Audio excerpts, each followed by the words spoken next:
What's up, everybody? Hello, and welcome back to Shifting Lanes Garage, your weekly podcast of all things or mostly automotive. My name's Chad. I'm with our guest extraordinaire, and well, he's blown past the first. He was our first two-time, first three-time, and now first four-time guest. I got to From keep pushing the goalpost. yeah, I'll give you guys a hint. Next month, probably their first five-time guest. But we have Elliott Alvis with us. Elliott, how you doing today, man? Good, Chad. Thank you for having me. It's fun. That's why I keep doing it. But good to be here. Love hanging out with you guys. I know we're waiting on Gregson, but he is attending to his fatherly duties, so he will be joining us as a third panel shortly. Yes. How are things? How are things in your world, Chad? Oh, just fine, possibly dandy. The normal stuff. Possibly even dandy. I hate my neighbors. I wanted to strangle someone during my day job today, and but just the usual sub rage that I usually operate with. Well, we'll go with There you that. But Well, so I know how that goes. I had an insanely hectic personal day as well, but this is like the relief to it all. I'm like, oh, cool. I get to hang out with you guys for a little bit. no, that's So awesome. That's what we hope. We actually, not only are we helping our viewers, hopefully be entertaining and take their minds off his crap. But we can do it for you as well. And then when Greg gets here, we can all make fun of him. Steve likes my Sega Genesis shirt. You're darn tootin'. I know.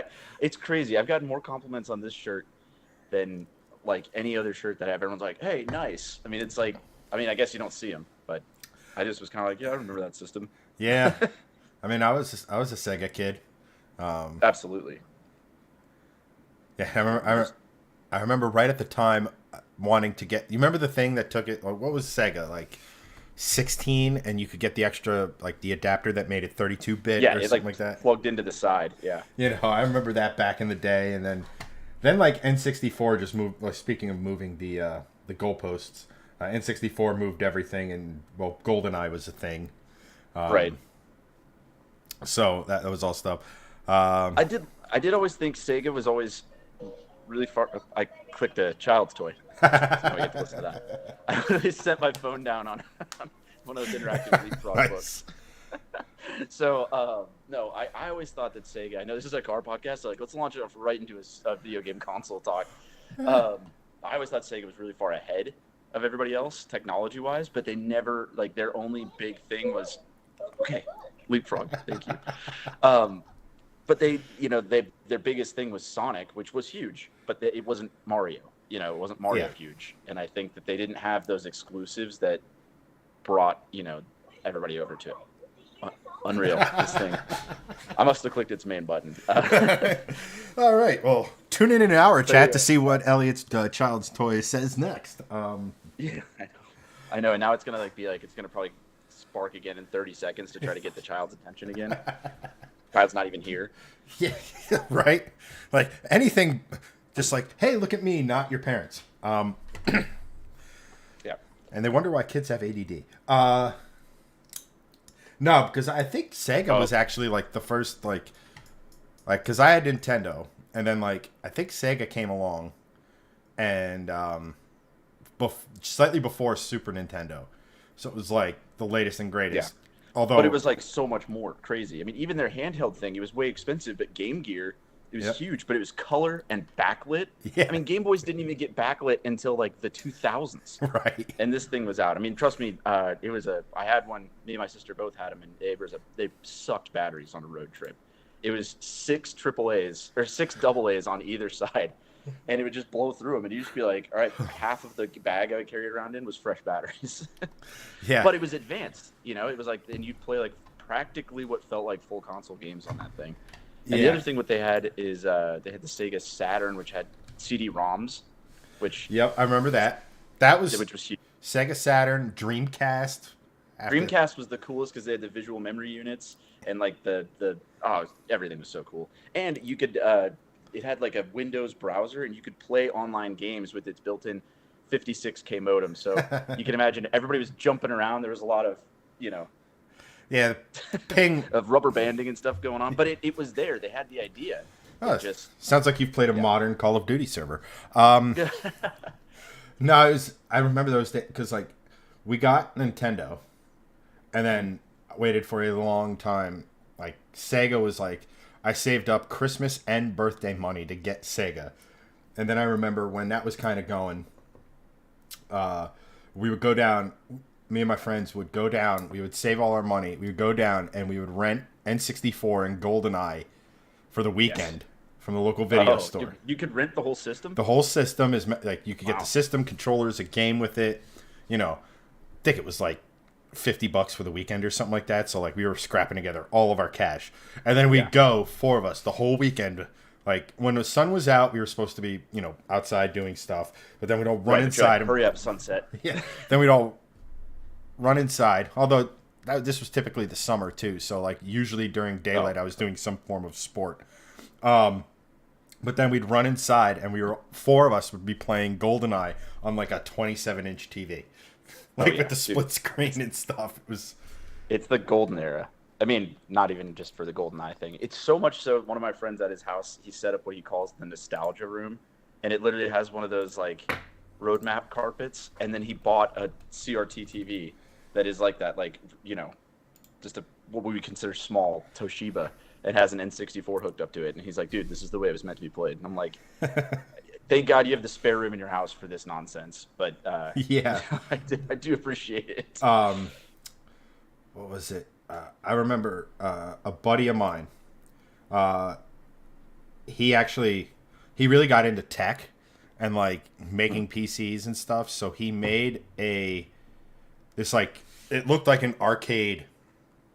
Like booth that you go to that just happened to have like a generic controller pop out of it, or 2 or 3 or 4, but he used like a Raspberry Pi and a bunch of other stuff, and it had every Genesis game, like all the classic N64 games and stuff. Like he got someone did the programming. Like there's actually like a program out for it that you can buy, but like it was like, this is the coolest thing. And like we're sitting here and we're getting we have like the next gen console. It's like, let's play this shit, like just because it's so nostalgic. And like, dude, I know, it's so cool. Like I said, it's just gaming was so cool at like a certain point. Not okay, it's obviously more advanced than it's ever been, but there was a certain point, and I know it's probably an age related thing, but it's like you just get to a point where you're like, it's just not the same. It's like fun, don't get me wrong, I still like play Xbox and stuff, but it's not the same. It wasn't like, it's not your day, it's not the highlight of your day anymore and all this, and you just it's weird to look back with fond memories of video games, but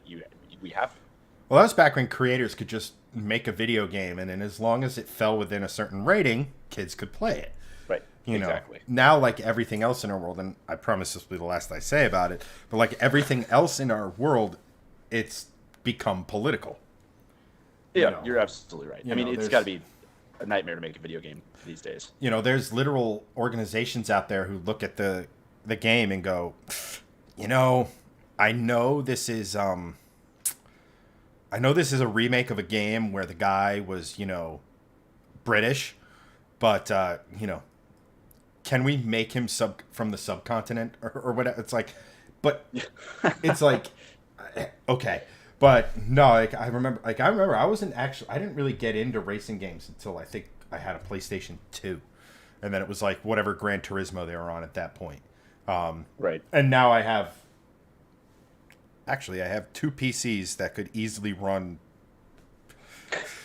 like I actually got to get back I got to re-sign up for my Xbox account because I got Forza free with it, and I just haven't touched it because like it got annoying because on my old setup, since it's an Xbox game, I only had and yes, before you ask, this is a $200 controller. Dang. But it's a PlayStation controller, so I had to get I see that. An emulator software that it became a Xbox controller. So that's pretty interesting. It's funny. Mine's also in arm's reach, but I have an Xbox controller. I just realized that I was like, I can reach mine as well. But like these things were like, I think from Scuff like $250. But like I play a lot of FPS, so like the back paddles, yeah, huge. So when I was like, okay, that's fine. And then, of course, Scuff comes out with a brand new controller. It's like, yeah, what if you weren't beholden to what PlayStation or Xbox say, and it was just a high-end controller like that for PC? And it was like, yes, I want that. So $150 later, this the Scuff Envision. It's like, Oh, there you go. but like, yeah, but this is a lot of it reads like Xbox. The buttons will read like Xbox, like, and everything. So like, I'm hoping it would work better with Forza and stuff like that. Real quick, just you guys have been chatty over there. Have a lot of Doug goes ColecoVision. I wasn't that old. Yeah. Steve, big fan of Sega. Doug agrees with you on the battery life on the Game Gear. Like batteries lasted less than an hour. They really did. It blew through batteries. I remember that as a kid and thinking nothing of it. If I had it these days, I'd be like, my God, what is up with this? Yeah. Dreamcast was ahead of its time. It was just That's what I was saying. Dreamcast or Sega after, like when they got the Dreamcast, that's right around the time, like they were competing with Sony, and like Sony just threw so many resources at them that it was just like, yeah, they just big dogged them. But I mean, Sonic Adventures was like the big game on that. It was so advanced, and the graphics were jaw dropping. Anyway, it's been said. Elliott Manning, Grand Theft Auto has to be one of the most. Yeah, it is one of the most offensive video games because they go to the beat of their own drum. And what do you know? It is. If you go on, they're the most successful too. Right. If you look at Twitch at any given moment, how many people are still streaming whatever we're on GTA 5? Like it's insane. Sorry, I'm back. No, that's all right. Yeah, no, everything's good. We can talk about cars if we need to. Yeah. I mean, Grand Theft Auto is a good segue there. Now we've at least said the word automobile, sort of. So I can't remember if you said this in the pre-brief, but didn't you say you actually stole the Grenadier? No, I'm kidding. No. But that was your latest. If you guys haven't, Elliott's latest video is on the, I forget the manufacturer, Grenadier. Ineos, which is, I mean, they're a brand new it's a brand new car from a brand new manufacturer, so all is forgiven for not fully knowing what it is. But if you guys don't know what it is, you probably have seen it. It's that thing that looks like a 2024 Land Rover old Defender. It looks almost like the people that, LS swap and put LED headlights in old Defenders, but like it came from an actual OEM. And it is. And like I said, what Chad was saying, I had a video on one today, just got released. So if you guys want to check it out, it's on my channel. People have been doing videos with them. I mean, Doug DeMuro did one. And I'll talk about this again when Gregson gets on, but apparently, Hoovy did one too, but he just filmed his today. So he texted me and he's like, I didn't realize that you did it before me. And I'm like, dude, yours is going to eclipse mine by a mile, but it'll be fine. I was like, it's not the same thing. I think you just started, I think you, me, and Greg and all of our chat just started a grassroots campaign on his comments section for all his content. Yeah. Stop copying Elliott. I know. I've got to do that. Like I said, when he releases it, I don't know what day. I'm just going to be like, I did it first. Just saying. This is recycled content. Or something like that. But or just drop like weird hints like, hey, did you find the Easter egg in like the passenger side rear door? Oh dude, yeah, just be like, you forgot to mention this and then a fact that's not real about it or something like yeah just oh man. But I got my impression from your video, and I did actually take some notes, but you got to be. Thank you for telling me that. You might be the only person that actually was like, hold on here. I got to put bullet points on this video. But yeah, go ahead. It's almost like I knew I was going to talk to you, and by way of talking to you, we were creating more content. That is true. But I got from your overall impression that you quite liked it. I did. It's interesting. This wasn't my exactly first taste with it. So I did get an off-camera first taste, which was kind of good. Sometimes you're like, I got to come up with what I really feel like and all this other stuff right now and come up with it. It's like I got to drive the guy who's trying to get the dealership's personal one the week weekend prior. Given I was with him, so it's not like I could really go crazy. But I was like, okay. I mean, like I've heard about these, I've read about these, and this is my actual first experience. So I kind of got to soak it in and think about it a little bit.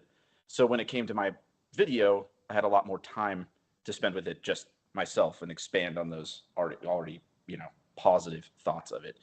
Um, it's amazing how good it is for a brand new manufacturer. I mean, think about all the crap that people give Tesla, who for starting a car company in this day and age. It's like there's an established people that can make cars, and it's not really conducive for new people to break into it.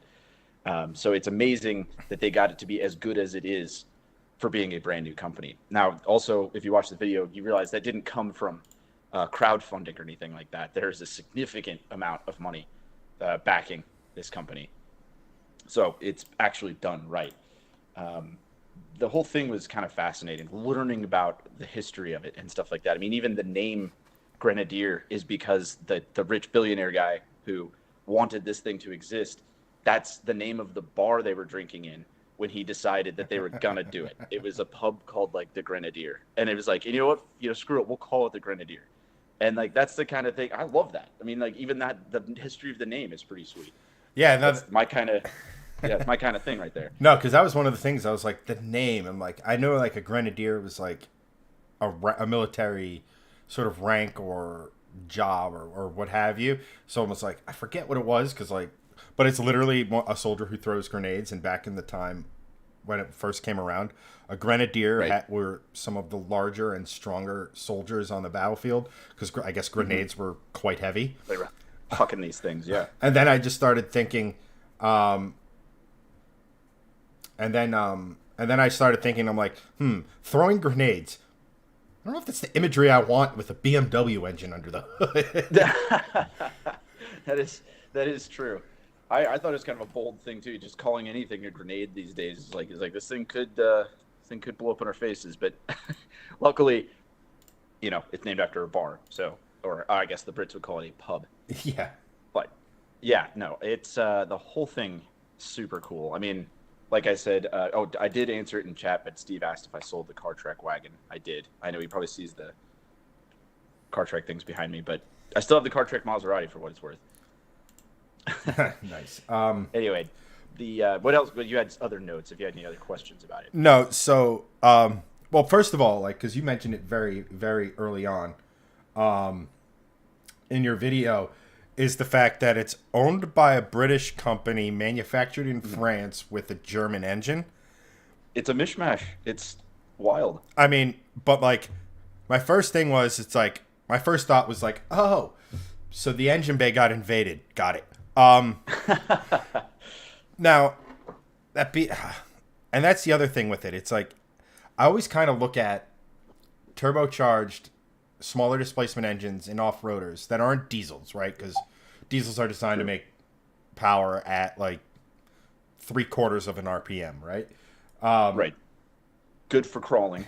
Good for crawling, right? That's what I'm saying. In your off-road situation, I don't know if I know modern turbos are not all that laggy, but they still have some. And obviously, what is that? A 3-liter? It's a 3-liter straight six, right? Only making like. I believe so. Yeah, it's the B58, and like I said in my video, they use it. It's so many different things. In fact, I mean, it is a variation of the Supra motor, if you want to get right down to it, which does make me feel better about it because it's as far as BMW engines go, it's a BMW engine reliable enough for Toyota to put their name on it. So that at least goes some distance. But hopefully BMW technology has also gone a long way from what we all have experienced, I guess. No, right. So I mean, it's not like they're spooling. It's not like the turbos have a ton to spool. No, and they detuned the motor in the Grenadier quite a bit. I mean, who knows? A myriad of different reasons. I mean, they wanted it tuned for more to be able to be better at crawling and stuff like that. It's not a high horsepower vehicle, but it does have a lot of low end grunt. I'd be curious in a crawling situation to see how quickly, if you're like trying to, get it up a really steep incline from a stop, how quickly the turbo spools up and kind of helps you. But anyway, unfortunately, being in Kansas, we don't have a whole lot of that as an option around here, unless you find a really steep berm somewhere. But no, it's an interesting thing. Do you want? I think Greg has joined. If you want to, yeah, there we go. We're trying to keep his face off screen for as long as humanly possible. What's up, dude? Greg? Oh, he's muted. You're muted. You're muted. Greg, I have to say, you've never sounded better. Ah, there we go. I even see the symbol. Yeah, thanks. It's always a good, always a good thing to keep me off screen as long as humanly possible. So we were just doing well. Thank you for asking, Mr. Elliott. Thanks for joining again. Thanks for having me. Like I said, Yeah. you missed a really good video game conversation earlier. Ooh, nice. I will have to pick up on that conversation after stream then, because I do love me a good video game. Yeah, like I said, somebody commented on the shirt, and then it was just like, all right, let's talk video games for a minute. Sega. That was my console before PlayStation. same, actually. There you go. No, Greg, we were just talking about Elliott's time with the Grenadier, and thanks to his video, I know why you like it so much, because it's French. I mean, no, it's basically a new Defender. It really is. That's the original Defender, which is awesome. It is. Boxy SUV. It's a good time. We need more boxy SUVs. It is, and I love. Before we move on from the whole thing, what I wish this one had, and I don't know why it didn't have it, because I went through the website and stuff. It's an option, so there's little side badges on them, and they're tiny. And I would have shown it if it did. The first one I drove did. So I showed it has the French flag, all modern on the back, just saying, built in Hamburg or whatever. But on the passenger side, like fender, same place where it says powered by BMW, the one that I first drove had a German flag, and then it was like half bisected, and then like British flag, like Union Jack. And I was like, man, that is just, I mean, I know that that's what it is, but anybody who remembers World War II would be like, dude, get that off of there. Like, that is definitely not a good flag combo, right. if you remember your war history. They really bombed us quite a bit. I don't know if we want to have the same, if we want to share flag space here. I don't know if you know this, but they have bit, changed flags since. No, yes, they have. But they went with the flag we made them. Yeah. Made them. If you told use. any of these people's ancestors who lived, during the blackouts and stuff like that, be like, one day we're going to put their flag next to ours on a car and then send it to America. They're like, what? Yeah. Yeah, they'd be like, "What on earth is going on?" That is not. That is to not be happening. fair, after World War II, there was a British section of West Germany, and technically Berlin. But like, no, it's interesting. I mean, for me, the French I would take the option that doesn't have the French badging. The French badging, I will say, did appear to be a decal. I think you could scrape that off. I mean, honestly, if you just shout it in German at it, it'll probably fall right off. It'll scare the adhesive Pretty much right off of it. Also, you cannot tell me that car's name is not the Grenadier, because everybody in the Midwest calls it that probably. Yeah, I mean, I know it's the Grenadier, and I watched Doug's video on it, so I know like why it's named that. It's after the pub that it was conceived in. And yeah, cool story, but that thing is 100% pronounced the Grenadier because it sounds badass. It does sound badass. And I will say this, the only thing Grenadier. I can toot my horn about of mine other than Doug's is Doug drove the cheaper version of it. I drove the upper trim. He had the Trial Master, which has the snorkel, but it's got like cloth interior and whatever. It's like a $10,000 difference, whatever everything else in between it. But I drove the Field Master. That snorkel's crazy because that one thing that he pointed out is the side turn signal being integrated into the snorkel. That's wild. Like that's a very cool kind of thing. Like I've never even heard of that or seen that in like any other car before. So that might be a one-of-one quirk and feature. It definitely will, and I think it makes it probably impossible to add the snorkel to the Fieldmaster. I don't know why it's not like, I don't know. I feel like it's one of those things that should be an option on both. But maybe they're feeling like because they're just as capable, it's like the same drivetrain no matter what you get, that they're like the people with the Trial Master are more likely going to be doing fording streams and whatever else. Although this one still has a wading mode, and I wish I could have done more research into what that does when you press it, because I don't think it doesn't have like air suspension or anything. It doesn't raise itself, so I don't really know what wading mode preps it to do, but it is cool. And could like seal off some stuff maybe, because I know in new EVs when there's like a waiting mode, it like seals batteries, so there might be something with like, I don't know. It very well could do that. Total speculation. I have no idea, but if there's like maybe like a flap that closes off part of the firewall, I have no idea, but like could be something probably like that. I mean, I know it does something, but it is just one of the many cool things that I saw, as you guys know already. But that interior in real life is freaking awesome. It really is like a cockpit in there. All the switches on the roof and everything. Switches. I mean, given everything on the roof, you don't really generally mess with, but it's so cool to look up and have toggles on the roof. And they really do have the best tactile like feeling and satisfying click. I mean, it was top notch. I mean, I would have to install stuff on there I'd almost want to wire it so that you needed to flip like 4 of those things to start it. It'd be so that cool. Would be sweet.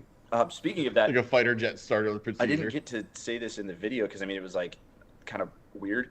So it has the physical key, right? Which I did think was a little odd. I thought we were kind of past that, but it's cool. The weird thing was the first time I went in to go start it, I thought the battery was dead or something because I went and turn it and just like it starts fully up and then it's like nothing and it's like just turn and I'm like, okay, weird. You still have to put your foot on the brake and then turn the key to get it to fire up, which I thought was it's one of those things. I guess in my mind I'm like, I've got a physical key, I don't need to do that. But so that's a Grenadier oddity, I guess you could say. I was going to say quirk, but somebody else says that. You should just make your videos just like either like Doug's or Hoovy or someone, and then just like use a synonym of their catchphrase. Just make a blatant ripoff of whatever they're doing. Instead of my quirk, catchphrase something different. Instead of quirks, you have oddities. Instead of like I am the warranty, it'd be like I am the service department or something. Right. And even before saying like this, I could just be like, here is an Ineos Grenadier. And people would be like, then I'm going to take you through the oddities and add-ons. All right, we're on to something here. Every week I do a different YouTuber, a blatant knockoff.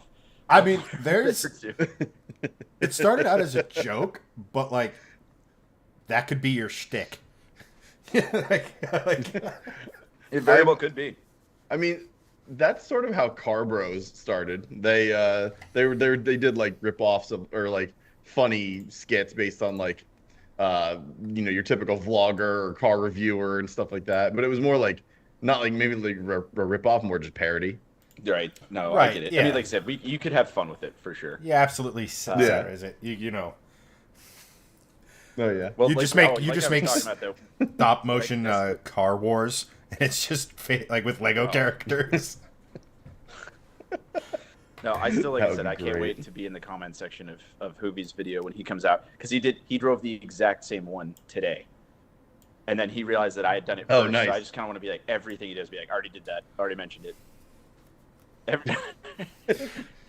Way to rip my video off, man. It's like, real nice original content here, bro. You know that thing it does that you like? If yeah, you can get your hands on a Grenadier, do a video. Like, you absolutely should. Like, it's just funny because he was the one. He's like, I didn't know you did one first. I'm like, I didn't know. If only there was a device in this day and age that like. Yeah. Nah, it's You just put a link to your video in the comment section and be like, if you want to see who did it first, like, just click here. Be like, hey, you know what? Check the date. That's like my version of going scoreboard. It's like date check. Yeah, but if I was him, I would be like sub count. I know. No, he's like scoreboard. It's like view count. I'm like, okay, fine. Yeah. No, it would have been great if you knew he was getting. You win. You like 20x. It would be great if like you knew he was gonna get it after you. So like, without like obviously hurting anything, or you just left like I would have left something in there. Post-it notes everywhere, like Elliott was here. Yes. Or I just said, like I said, a post note even in the center console is like, don't forget to mention the physical keys that lock this thing or whatever. Or it's like, whatever you do, don't press this button. Yeah. Oh my gosh. Or like just send them on like an Easter egg hunt. It's like, I've placed 6 different colored Post-it notes all throughout the car. Can you find them all? Because don't turn it back in or they'll get really mad. You better find them. Because my review talked about that. They told me not to do it, but I purposely did it just to make you angry. If you don't find it soon, it'll leave adhesive residue. Do you know the glue for Post-it notes was a mistake that they just repurposed? They were actually trying to make It's a good Chad fact. Yes. They were actually trying to make a crazy sticky, like, better than super glue and failed spectacularly. And the guy just quickly pivoted and be like, I wonder if I just put this on the back of paper, what will happen? And boom, Post-it note. So just, there you go, kids. Even if you failed at your intended task, if you can think on your feet, you can turn it into a success. Just look at Greg. I was kind of hoping that internet meme. This would task failed successfully. Yes. I was also kind of hoping being like, did you know like super? Yeah, they used X or whatever to make it. I was like, they used a different many more hooves. They figured out if they used purebred horses that it actually made stickier glue. And you're like, oh wow, that's a crazy experiment that they did. Also super unethical. Yeah, I was like, I don't know if you can do that anymore. It's like, I know, but it was the 20s. Elmer now using Clydesdale. Oh man, dude, people are nuts now these days. Oh my god. Oh god, yeah. Elmer's Premium, so guaranteed Clydesdale. Like it's like Elmer's Ultra. This racehorse didn't quite win last week. Oh god, yeah, but they'll probably treat it like Louis. What's the really expensive whiskey? Louis the 15th whiskey, 13th. Where they'll just add a drop to regular whiskey and they can technically call it that. It's just a drop of Clydesdale. It's not like a whole bottle full of it. Oh, dude, I was speaking of that, that I went to on a thing I'm about to do later. I took a tour of a Wagyu beef farm last year. Like real, and it's like the only place. I went through this whole thing of like why they're real, because I was like, I thought we couldn't even get that here, and they were like, no, they like got it in before the law changed of the breed of cow or whatever, and they're like, it's 100%. We're the only place in the U.S. that has 100% Wagyu beef, and I was like, yeah, but everybody's kind of saying. I mean, I didn't argue with them, but they brought it up. They were like, everyone's kind of starting to say like we have a Wagyu beef burger or whatever. I think even Arby's was saying it at some point, or Wendy's, one of them. And they went on that whole thing because the law was technically if this cow had like 1% like Wagyu, like in the lineage, they could call it that. And it was like this farm was like, we're like campaigning with the FDA to make it a law that it needs to contain like 90% or more to even put that on the menu. So it is kind of like that sort of thing where it is BS that's allowed. Like I see the technicality, but that does suck. You know, you put a drop of Louis the 13th into a handle of Canadian Mist, and all of a sudden it's Louis the 13th. That's not exactly fair. But anyway. Oh, by the way, Steve in chat, PETA enters chat. Yeah, PETA stands for people eating tasty animals, just so you know. Well, no, did you see my reply? Did you see my reply to his comment? It's like, good, ask him how many shelter animals they slaughtered today. I know, yeah. Yeah, they're very high and mighty about it until you realize that PETA is supremely unethical in many different ways. Well, I'd say that everybody's just learning about what horses are in. My mom has horses. Like, she's all about it, and she was super proud. She had to do something last week. She's like, Elliot, I made Jell-O out of like this or whatever. It's like, nice. I thought you loved horses. And she's like, what? And I'm like, oh yeah, that's what gelatin's made of, and dog food and glue. Yeah. It's bones. Whole bunch of bones. Yeah. Like my wife uses the collagen peptides in her morning tea. Oh yeah. And I'm like, you know what that is, right? It's basically just ground up cow bones. Cool. You're like rubbing it on your face. Yeah. Collagen peptides. I mean, it's better than stem cell morning face wash. Although stem cell morning face wash would probably actually make you look youthful. Like it would legitimately in real time take wrinkles away. Yeah. Gives new meaning to the phrase baby soft skin. Yeah. Legitimately. Yeah. Speaking of unethical. I mean, is there a more versatile animal than the cow? I mean, let's face it. There's probably not. Used to be the Native Americans would say used to be the bison, and then we smoked most of those. Well, they made the mistake of telling the white man, and it's like, all right. Well, there was like this whole thing which I thought, I mean, this is horrible, but like there was a whole thing. I don't even remember why they taught us this in history class. Like back when the railways were expanding, it's all rich people. And they would literally stop the train if they saw like a herd of bison, and they'd let like the men go off the back and just shoot them, and then they'd keep going. Oh yeah. They wouldn't even do it. I was like, that's why we don't have any anymore. It's because these rich guys would be like, look, there's a pack of animals literally standing around. Let's hunt them. And you're like, and they'd be like, good shot, old sport, and then they'd chug on down the road. You're like, God. But yeah. Oh no. Oh. So I do have a question about the Grenadier. Overall thoughts on it. Is good, but sort of not needed. Well, it's not needed. Okay, so I can see them turning into not quite to the Wrangler or G-Wagon status. I don't think they're for your average mall crawler because they're so uncommon. You have to seek one out. I think especially as they're just rolling out, that everybody who has one really, really wants one and really wants to use it. If not even for off-roading, at least as a utility vehicle. So I think it will be quite some time before we see them being mall crawlers because, I mean, by all reports, they can't make these things fast enough for the demand.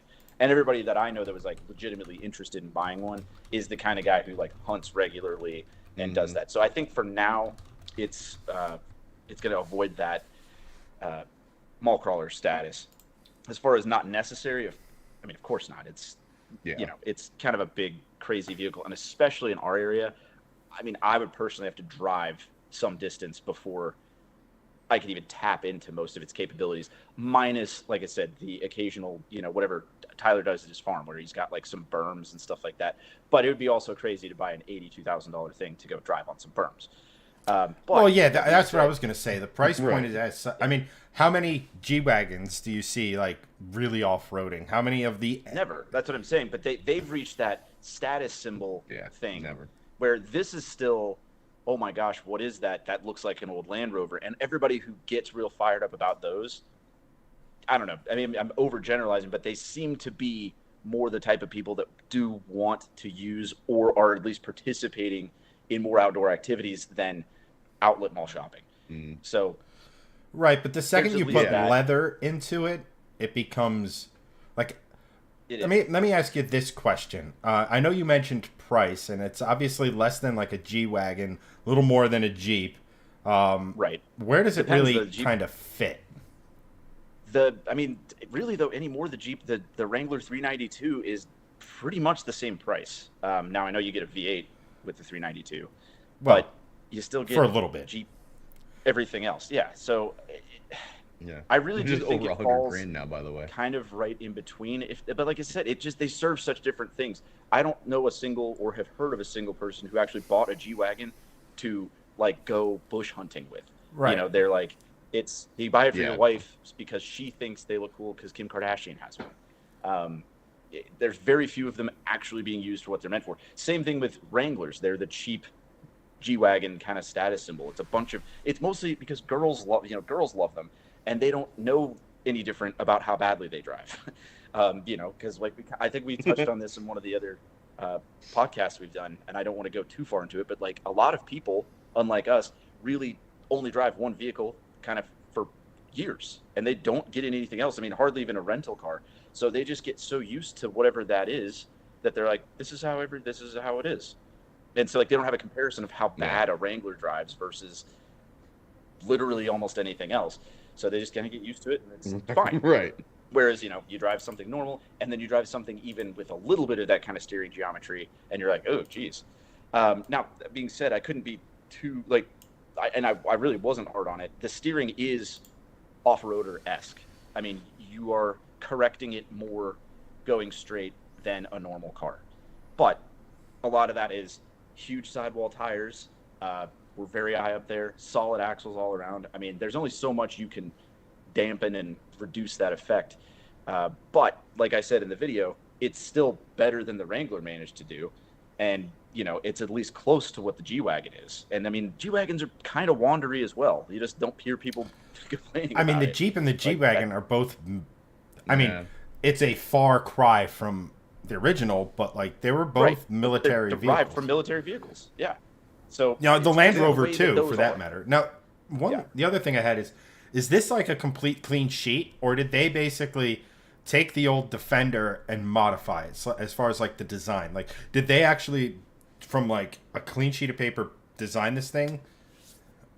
I think there was the answer is supposedly. Obviously, they can't for even like copyright reasons. I'm sure Land Rover still like owns that general shape somehow. It obviously at first glance, and even the first time I saw it, like I said, and before I even knew what they were, and this was like when they very first came out, like I saw one in Arizona, I really did think it was a resto modded Defender, because there are quite a few of those around there. So I think legally it is a fresh, clean sheet, but it's not.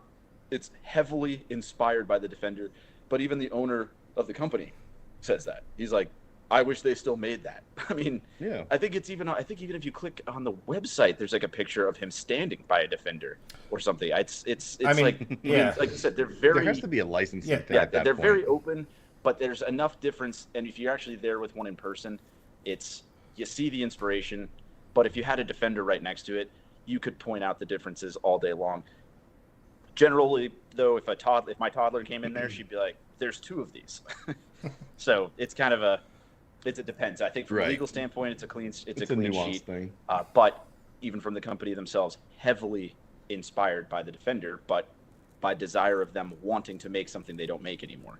Because obviously they do make the Defender, and even like I said, I was actually with my buddy back in January, and he bought one, and I mean one of the new ones. They're cool, and they're also more than the Grenadier. I always kind of thought that they weren't. They're $110,000 all day long. By the time you get one even remotely optioned. They're a lot. And that being said, the Defender is a better on-road, everyday live with car, and it's got more creature comforts. But the Grenadier does, is everything as capable, if not more, for quite a bit less. But you do concede some of that everyday livability with it. Yeah, I mean, basically you could have the most advanced suspension in the world. The second you start having crazy tall sidewall tires, you're gonna float. It's just the way it is. I was just curious because like they kind of came out of nowhere, and I know we're talking like Wayne or Stark Enterprises making a car, right?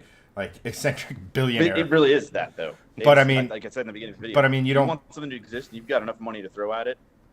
Well, I mean, 100%. It's one thing to say, "Hey, I can make this thing exist." It's another thing entirely to say, "Hey, I can make this exist for me and for others to buy it." Like the amount of stuff, it's like crash testing, right? If you're a brand new company, you have to send to get Euro NCAP certified. The safety ratings here in the United States, and I forget how many they have to crash. I think every time like Koenigsegg makes a brand new hypercar for it to be certified. I know those videos are. They have to crash brutal. Like 2 of them. Painful. And it's not like it's like, all right, just don't. You can keep the engine. You could do this. Like the tech doesn't. No, it has to be a fully functioning, off the production, complete car, complete, multi-million-dollar car that they're like, all right, let's yeet it at this wall. So it's like, that's a huge step. So that's what it got me thinking. I'm like, man, for this thing to only be $80,000, like, it's incredible. It's got to be pretty simple.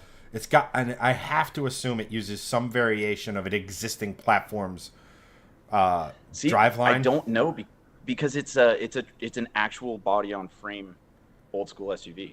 So I don't know. I don't think it is. I think they really did throw so much money behind this and have such a team. I mean, they put it into, it's like I said, straight production. I mean, they have a factory. It's not like this whole it's not it's not a concept exercise anymore. I mean, they're launching a dealership. Yeah, I think Doug's network. video actually said. And how many of them did they make? Yeah, I think Doug's video actually said that it's its own thing. That's how many they make? Yeah, they have I think they have 8,000 on order, from what I've heard. Wow. Which I know it's not Ford Focus numbers, anything like that, but that's a quite a bit for what you could only call a niche vehicle, you know? Right. Yeah. But the more that they get out there, the more people see them and want them, because we don't consume stuff like we used to. So it's not like you can see like a commercial from one of these on the Super Bowl and be like, oh, this exists. This is pretty bad. I mean, like I said, all these guys that want one and think it's badass, they want one because they saw one, you know? And so it's like the more they see, I think it's going to keep having that domino effect of more guys that can afford it and want it ordering them. So it's really interesting because, like, when I sit here and I think $80,000, that's a lot for, you know, a dolled up Jeep. I mean, but it's not. It's its own thing. Right. It really is impressive. No, I get that, but like when you sit here and say serious off-roader, the public perception is it's like, oh, but the Jeep can do that with a Pentastar V6 for half the money. Like, I know it can't, but like, you understand what I'm saying? It's like, so I was thinking my first thought was $80,000. Man, that's a lot. And then I'm looking at like the G-Wagon and other Land Rovers and stuff, and I'm like, kind of isn't. And then I'm looking at it and I'm like, wait, this is a brand new company. How is it only $80,000? This thing should. Most of the time when you see these new production cars, they're worse than what they're trying to compete with. And I don't mean worse from like an engineering perspective. I mean like features. You know, they just don't work very well. They work very well, but the luxury isn't what they're trying to beat. But somehow the electronics and stuff. They're like $40,000-$50,000 more expensive. Like, it's like, this is crazy. It's like this guy's like, I don't want to say it. Like, this might sound too weird, but like, it's almost like he's gifting the world the next generation Defender. I think he is. I think that's a great point. You know, totally. Because I mean, I don't know at what point, you know, from a business model where they're like, hey, we'll actually start to profit on these at year 12 or whatever. Like, because I mean, the thing is, they've got to be Bezos you know, style. with everything going, it kind of logistically has to be more expensive than it is. I mean, these things, for how limited and all brand new and buying a factory, these things, it should cost $350,000 each.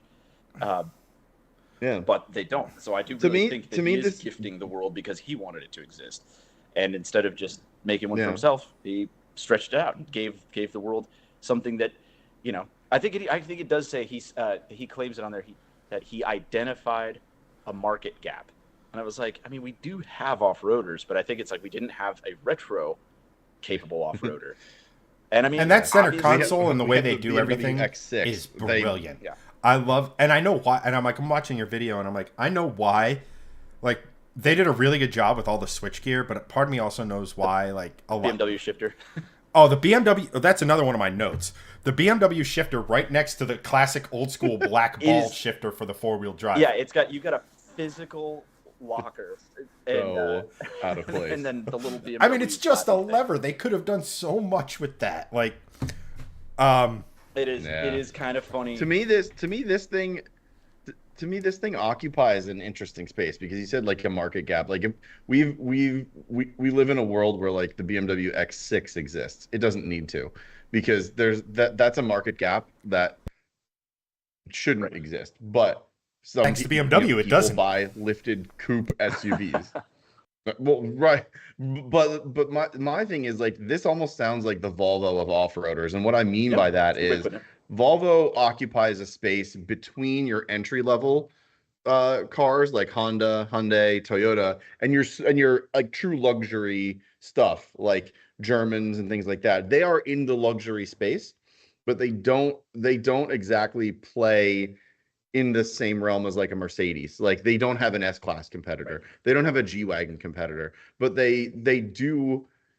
They're sort of like entry-level luxury. And this, to me, this Grenadier sort of, it's like entry-level high-end off-roader where you can't quite get to the G-Wagon price point, right, and you can't quite get to like that sort of realm, but you can still have a similar experience without spending $160,000 or $200,000, because you have road presence, you have off-road capability. It's unique, it's cool. Not a lot of people know about it. Everyone's going to talk to you about it, and to me that's sort of like where certain Volvos almost lie these days, is because there are really cool ones. They play in a luxury space, but they're not quite at the same level. But they don't play down. Right. So it almost sounds like that sort of scenario where it's that market gap between that isn't occupied currently. I think that's perfect. And I think you also touched on it. What it has that the others don't have is that cool factor. I didn't make a good enough point of it in my video, and I kind of meant to, but you get to talking, and I don't know, things change. Like I said, I don't go into this scripted, so. But one of the things it's highly impressive that if there was no script attached to that, I have to say. No, I mean, I know what I'm talking about. I just go like, well, this is what I want to say, and then I give it a whirl. But this is why they let me do live TV, guys, because I figured out how to do it. It's practice. But as a non-script writing person, I also like that. The thing that I meant to make a bigger point of is the factor of your neighbor doesn't have one of these. And that is a big factor to a lot of people. Right. Like, that's the same reason it makes anyone go, hey, what is that? Every time you get out. Because people are pretty shy, and like these days. But I really did experience that with these people. It's like there was people, seriously, what is that? And it's like, oh, it's new. And they're like, I mean, instantly they're like, I love it. Because I could potentially be the only dude who has one of those. And in whatever town you're in, there's a really good chance that you are the only dude who has one of those. And that's a really cool selling point for people.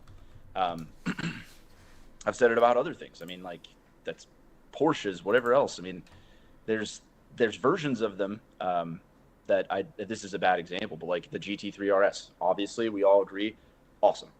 But to your normal person, more importantly, girls, they'll be like, yeah, my neighbor has one of those. And you're like, no, your neighbor has like a 2007 911. I have a GT3 RS. And they're like, yeah, yours has a wing, his doesn't. It's the same. You have the same car as my neighbor. But if you have that's when you just say, I have more wang, and if she doesn't get it, she's not the buy. Well, yeah, it's the same. I know it's the same factor every time. Like if you drive a ZR1 with the thing, it's like, well, yeah, you're a douchebag because your Corvette has a big wing. At least my neighbor's is subtle. Right. They don't understand. Like, no, it's like that's not the point. It's like, and then you got to like weigh the odds of like, well, what lie am I going to tell here? Or do you think she wants a dissertation on downforce and thermo or fluid dynamics? Well, and then I'm also talking as the guy who has a car with a wing that doesn't belong on it, so I have no explanation for it. So I guess I'm getting into this wing argument a little short-gunned here, but the point is it has the factor that it's unique not only in market space, but it doesn't look like anything else on the road currently. Right. So and like that goes a long way because car design has, kind of become amorphized and blobby, and everything kind of generally looks the same. Yeah. Every crossover SUV generally looks the same. Well, it's the answer to the same question. Yeah. They all answer the same question. And like, we have to make it fuel efficient but spacious. We have to do these constraints. It's the designers are like, all right, put an artificial zigzag in the lights and no one will know. Or put our logo in the headlights, like the what is it? The new Santa Fe, the H in the headlights. It's like, haha. I mean, that looks different than a lot of them, even though it does look like land. They do need that, and the Santa Fe people needs fancy things. So I let them have that. But it's like whenever Range Rover puts like the focal length of the lens in like on some of their like projector beams, and you're like, okay, like I mean I think that's cool, but it's. But anyway. Before every other consumer isn't going to give a shit. Circle back and kind of touch base with chat. I did want to close on this car by saying I think the fact that nobody knows what it is and like your neighbor doesn't have it is cool to us, right? It's why I modify the Mustang. It's why Greg, has two Volvo 240s being built because, well, the one doesn't exist. When it's done, it'll be a one of one, right? Like you have that Maserati and so on and everything. It's like we like cars that we can sit here and say, like when another one drives by, either, haha, yours doesn't have this, or more importantly, what we're really saying is mine's better. Yeah, no, you're right. So, like to guys like us, that has huge appeal. For the overall success of this, I think it has to be just recognizable enough to where when you're playing the game, when you're playing the measuring contest at the local, country club or bar or what have you, more or less the country club, and you're like, oh, what are you driving these days? I'm driving an Ineos Grenadier. What? frick is that? And it's like one of those things, right? Like when you're talking to non-car people, it's like how cool your car really is how long they stay with you in the conversation. That's most true. Of the time, like I did that. I said this in I did a reel recently on how they fitted rocket-powered brakes to a Willys Jeep, and we're like, hey, this is the new invention, but like literally rockets pointing in the opposite direction to slow you down. But I mentioned in it, it's like with my Mustang, it's like, well, first off, why do you modify? Because I can. And then they go, all right, well, fine. How much power does it actually make? 705. Do you need all that power? Yes. And I'm like, but the brakes are the most. They've either gone and started talking to someone else or are actively plotting my demise. Like, yes. You know, like, because let's face it, when car guys start going on a car rant, we are boring unless you're with other car people, at which point it's like anything, right? It's like when someone starts talking wine. It's like, does it taste good? No. I could care less that I could care less that a team of 47 virgins stomped the grapes in a retrograde when Mercury was in retrograde and all this other bullshit. Although I'll keep drinking wine until I can get that taste, though. I will. I'll be like I'm not getting it more. But like yeah. You know, many more so like if they can figure out a way, and I honestly think they're doing fantastic because you don't see commercials for it, which I think is fantastic, but they're going the way of so many other smaller products, in that you got to go with it, Doug got to go with it, Hoovie's going to have a go with it, and everything, and your combined reach, while it's not a mass, it's not like, hey, ad during the Super Bowl number of eyeballs. The percentage of eyeballs that are going to give a shit is significantly higher. So, well, right, because you're already watching it, knowing you're into cars. You're not it's being a captive audience. Forced fed this, right? Yeah, you know, you're an audience that's already interested in that. It's not like because also you get to choose to click on it. If you're not interested in it, you're not going to watch that video. True, but also, although I'd love to think you're just interested in me and you'll watch it anyway, because I try to make. I mean, yeah, that's the thing. Like That's why I'm watching. I'll put it to you this way: Greg hasn't watched it, but he watched the one with Doug. I haven't watched. I haven't watched because Doug's. Greg is not interested in what I'm doing. I didn't watch Doug's. I watched yours because I value your opinion more. Thank you. Mine was also shorter. No, I just haven't watched yours yet because it came out today, and today has been an absolute shit show. I also wouldn't have had time to watch my own video today if I hadn't already watched it while making it. So that brings up a question. It is queued up. I literally have I have on my work computer different, and I think a lot of people do this, but different browsers for different things. So Chrome is my work browser because that's how like Workfront and routing works best for my job. I have a separate Chrome thing for shifting lane stuff in a different window. A private Chrome thing for and then things. I have. It's incognito. Yes, but we're not going to talk about that live on stream. Yes, the incognito window has lots of unsavory things. Yeah, that 17 one has of which are Jaguar F-types. Through and pick which one I want to watch. I mean, no, the Jaguar one is in the shifting lanes video with the with the F-type from CarMax. But I have my Firefox window is my YouTube viewing one just because it's easy, and I literally have tabs open, and yours is one of the tabs. I made it to a tab. All right, I gotta watch this. Hey, Alec, congratulations! You made it to one of Greg's 173 open tabs right now. Hey, I'm in there. I'm taking up space on his RAM. Maybe not his actual. I am decreasing the performance of his PC, but on his computers. I did have. Yes, but I will say that's the most important browser because it's the browser that I actually go to the most because I don't want to be on the other ones, quite frankly. There you go. Other than the shifting lanes one, that is the most important one because that's the one that I use the most. Because I watch God, Greg, get like a 4-monitor setup. That would probably be beneficial. Nah, I just use hot corners and multi-desktop on Mac. It works. It's way nice too much effort. It's like, all right, I got my stream here, my web browser here, tracking shit over here. I just turn my I don't have to hot corner incognito tabs with short people. I'm upwardly mobile this way though. That's the good thing because I can just like grab my computer, run to the store, and work from the parking lot if I have to. I thought you were saying you're upwardly mobile. It's just easier up from here. You're like, I can only add monitors. Like I can't. I just thought that meant you were short. That's That's also true. Any less That's monitors, also and I very won't true. be able to see. Yeah, I mean, just think of it this way: the monitor. more monitor you have, the less people can see you. So you just put that by the door, so that like if your wife really wants to like get your attention or like have you do something, Like, there's no way I there's could have effort. known. There's effort involved. It's like she walks in and sees your great wall of monitors, and you're like, she's like, ah, fuck it, I'll do it myself. There you go. Sorry, I couldn't hear you. I couldn't hear the kids yelling, honey. I have too many monitors. It's basically It's a sound noise deadening block at this effect, point. actually. Crazy. Exactly. It's like those Sound walls doesn't on the go highway. around them. It's It really just... really. It's really cutting down on the noise. Oh my gosh, I did. Elliot, you mentioned it, and I did want to get a quick take on this, and then I swear we'll get to chat. Sure.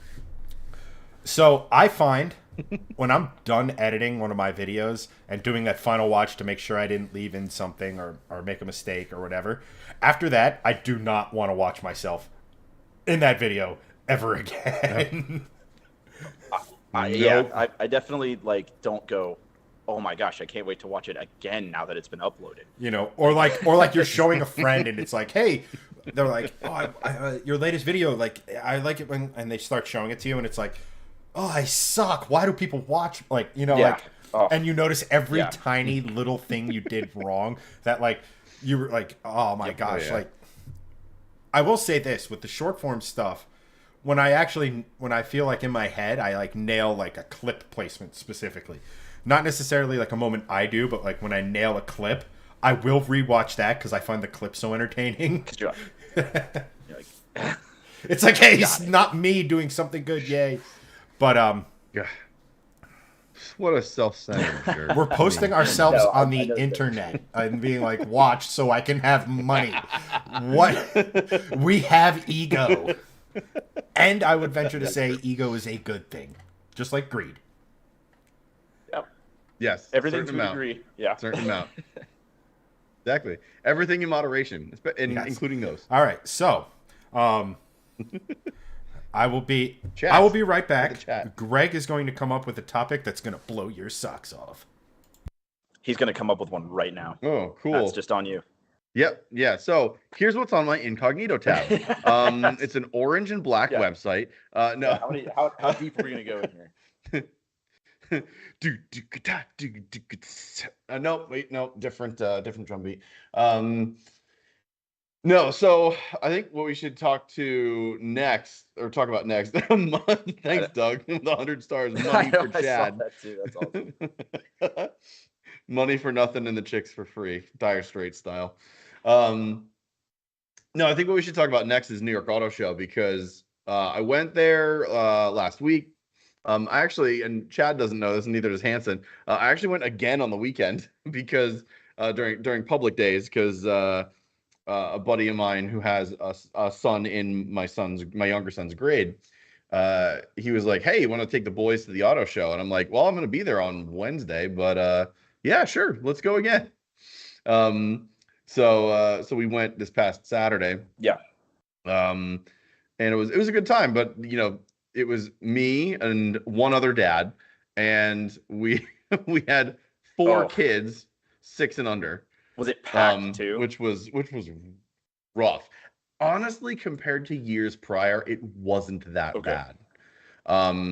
Just because, I mean, auto shows in general do not have the same draw that they used to. Be the thing. I've never even been to one, but I remember being like, oh, it's auto show week, and being like, scouring the internet and being like really excited. Now I'm just like, if anything happens, I'm sure I'll hear about it. It's like, which is not necessarily the right attitude, but it is what it is. And that's the sad thing about auto shows because they all do these reveals, you know, a week prior, a couple days prior at these press junkets. And well, those are cool and you can get invited to them, you know, it's great. But like they've been doing these one-off things. But like when we first started going, they were just starting to do that. And now it's like more commonplace. But man, those first 2 or 3 years when they had like these reveals, and again, it's New York Auto Show, so they're not these big sexy reveals. They are consumer cars for the most part. But like, you know, Mercedes brought out John Hamm because he's the voice of the Mercedes commercials to like introduce the new S-Class. Like that was pretty freaking cool. I bet, dude. Being there for any reveal is like, awesome. Right. It was very cool, but it was like a true reveal because like the S-Class like hadn't been seen. They put it out, they did the unveiling, and then they're like, and here's the voice of Mercedes, John Hamm, and he came out and they like talked about like, this is the coolest thing I've ever seen in my life. It was amazing. And like I wasn't like starstruck because like at a very young age, I was like, I'm not gonna be this person. I was just like, celebrity. But it was cool because I was like, well, that's freaking John Hamm. He's in one of the shows that I watch right now, and it's really awesome. But like they don't do that anymore, and they miss these like the OEMs think that having these one-off little junkets, they think that it's going to be this moment, and it's not. But at an auto show, when you have like, and you can live stream from the auto show, there's plenty to do for that.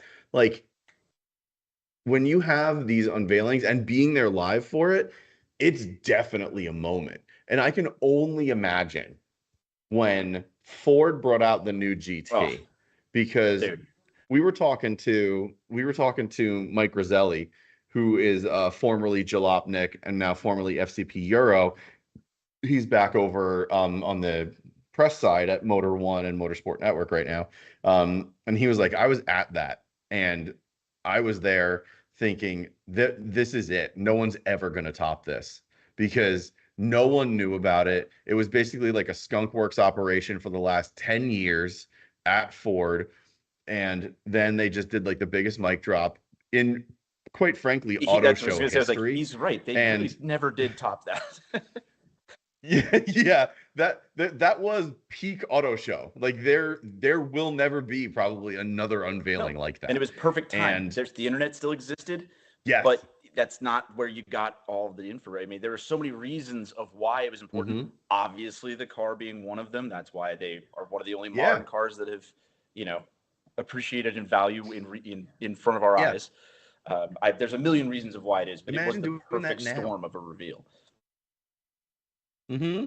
Yeah, imagine doing that now. Like everyone's got a phone now. Everyone. And like you always get these leaks from factory of like the freaking like the new charger, the EV charger. Like 2 months prior, someone snapped a picture of it or whatever. It was like at the right in the factory, and they're like, oh, by the way, there's going to be an internal combustion version, when they've been hyping up the EV version forever because there was a space for it in the front. And they're like, oh well, now we know. Like that didn't happen back in 2015. Yeah, sure, there were leaks here and there, but it was usually on like some forum, and it was like maybe accurate half of the time, like maybe 25% of the time. But like we also like the new Z. We saw the new Z before it came out. We see everything before it comes out now because of all these leaks, and it's really obnoxious. But like I really want it to come back in the auto shows because it is such a moment. It's like this big mic drop, and if you're making a cool car, that's the time to do it. I think you're right. If I can for just 2 seconds here, what also from the tech world, what I think happened was everyone saw how big of an event an Apple keynote was. And it didn't take a rocket scientist marketer to realize, holy shit, what if we did that for the new Corvette? And then we have complete control. Nobody gets to see it. And then we just make it this internet phenomenon, whatever. I mean, that's kind of what did it. It was like Apple did it. They saw how well it worked and how much it got the industry talking about something they normally don't care about. And they're like, we could do that. Right. But the problem is then that cascaded into Kia doing it. And everybody, like all these insignificant cars. And you're like, well, now I super don't care. I mean, I forgot the last one I watched was whatever the E-Ray one, and I'm like, that's just because, but the thing is, it wasn't even a surprise because I already knew, you already knew it was going to happen. I just wanted to see, all right, well, I know it exists. What are the official details? Like I wasn't a jaw dropping, I can't believe they just made that, moment like you were talking about. I don't know if we're ever going to have that again. Exactly. Due to that whole race to be first, everything. And the fact is, a lot of these things, I mean, like you said, even with this Ineos thing, there's a lot of car companies that are giving it to influencers and then putting an embargo on it and then just being like, well, you guys will hear about it eventually. You all know about it.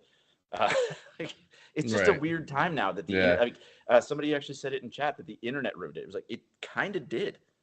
Because I do remember there was a time, obviously, after the Ford GT, but prime Jalopnik time would be like, what's going on at the auto show? And you'd be like, what's going on? And you'd kind of like refresh the page throughout the day. I remember, being in whatever, however old I was, that was what it is. I was like, I want to see whatever the next thing is, because there were still cars under wraps that they didn't know. They were like, hey, well, the Chevy event is at 2. We'll let you know what is going on.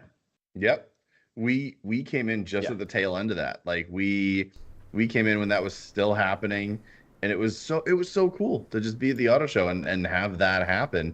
And we were doing the same thing Jalopnik was. We had our laptops. We were trying to write an article like right then and there, right on the showroom floor, like after it happened, and get it out on shiftinglanes.com. And it was like it was hysterical. Oh my gosh! I remember when we were trying to cover literally everything to do that, and that's when I remember. I don't even remember, what is it, the Outlander or some shit, the Mitsubishi midsize SUV, and I'm just like writing for that. What a tough one to be excited about. 0. Sorry, I sorry. I actually do feel strongly about that one, but oh my gosh, I like they brought it out, and I looked at it, and it's like, I can't believe the next 30 minutes of my life are going to be taking notes on this pile of crap. So, like, yeah, that's what I was excited for when you guys told me about like that one of the subjects was the New York Auto Show. I'm like, all right, let's kick it off hot. The new Nissan Kicks. Well, that's the other thing. Like the New York, which, by the way, I didn't look at. Like, the highlights for me, like I was listening to you guys like talking about like the reveal of this, the reveal of that. Like, number one, when we were there for the reveals, it was like, all right, we're shifting lanes. Car and drivers up there in the front. Let me just try to elbow nope, I'm a peasant among these people. But like, so like we always had like a back row seat to it, and we're like trying to take pictures with our phone, like. But the media passes to go to those things where they were still reveals. It's got to be so cool. That's the whole reason we started shifting lanes. The whole reason was to get media passes to the New York Auto Show. We could get in if we just start writing about it and stuff. It's like we could go to this for free if we spend hundreds of hours a year writing about this stuff. But no, I mean, for me the highlights were always like, I remember like probably I'll start with my top 3, and I'll start with number 3. Number 3 was actually at the Rolls-Royce booth whenever that was a great one. The 2-door came out, and like the whole thing for me, and the Wraith, whatever it was, like my interest in that car. I still love the Wraith. My interest in that car was the fact that it's like, all right, guys, like it was literally towards the end of the day, and we were like going to get food, and I'm fucking hungry, and Greg and Hanson are like, ooh, the new Rolls-Royce, and I'm like. Ugh. But like my whole thing with Rolls-Royce is that it's a car to be driven in, not drive.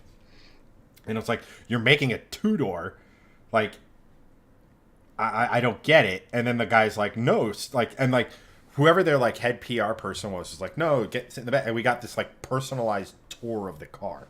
So like, even though I could give less of a crap about the car, the fact that we were getting this type of treatment was like, from those guys, it's like I mean, the average Rolls-Royce owner wouldn't give me 40 seconds, let alone the people who actually like the job. Fair. It's like, okay. And that led to, I think it was like the year before or the year later, I forget, but it was the Bentley booth. And again, not really super into Bentley, but I remember we wandered over there because, again, it was later in the day, and they were walking around handing, if you were like talking to them, they'd hand you champagne. I'm like, I could go for some booze. Let's go. And then it just so happened that Chris Dyson and the Dyson race team was there with the Bentley Continental GT3 car. And now I'm all of a sudden, so sick. And then I'm like, you have my attention. Continue. And I'm sitting here talking. I remember watching Dyson race for years, and I'm sitting here and I'm talking to him and like his team and stuff like that, and I'm like, this is amazing, because like they were launching the Bentley GT3 in America. I forget, GT3 wasn't in like ALMS or Grand Am at the time, but World Challenge, that's what it was. But we're sitting here and we're talking with him, and like I had gotten into GT3 cars, and like, this is awesome, this is the future and everything. And then obviously our highlight, and I know we've mentioned it before, was when we spent probably 20, 30 minutes, me, Greg, and Hanson, shooting the shit and talking about his cars and cars in general with Christian von Koenigsegg. That's pretty sweet. Like... Yeah, in 2014, when we were literally a website, and we just shared the video, and I'm like, and Koenigsegg shared it cool on their Facebook page, and it was like the most successful thing we had ever done. Yeah, it was very cool. Like that is a top 5 moment. See, that's nuts. You guys probably actually got like in my life for sure. I bumped into him on the street, and I just was like, I believe the words were out of my mouth were, "Holy shit, Christian von Koenigsegg." I just was like walking. I was like, "Oh," and then I was like, "Can I get a picture with you?" And he's like, "Oh yeah, absolutely." And I took a picture, and then because I forgot what it was, Monterey Car Week, and I walked back to dinner, and it was like Tyler and all those guys, and I think it was just me and another random guy, and they're like, I was like, "Well, I bet you're bummed you didn't come on that for that run." He's like, "Why?" And I was like, "Check it out." He's like, "What? Where?" And I'm like, "Right over there. You missed him." And they were like, "Bullshit." And I'm like, "It happened." So, but I didn't get to like chat with him. I was just like, "Dude, huge fan of your work. Keep it up. I know you're busy." But you guys got to have like a full deal. I mean, that's awesome. Yeah, because he was at the booth to unveil the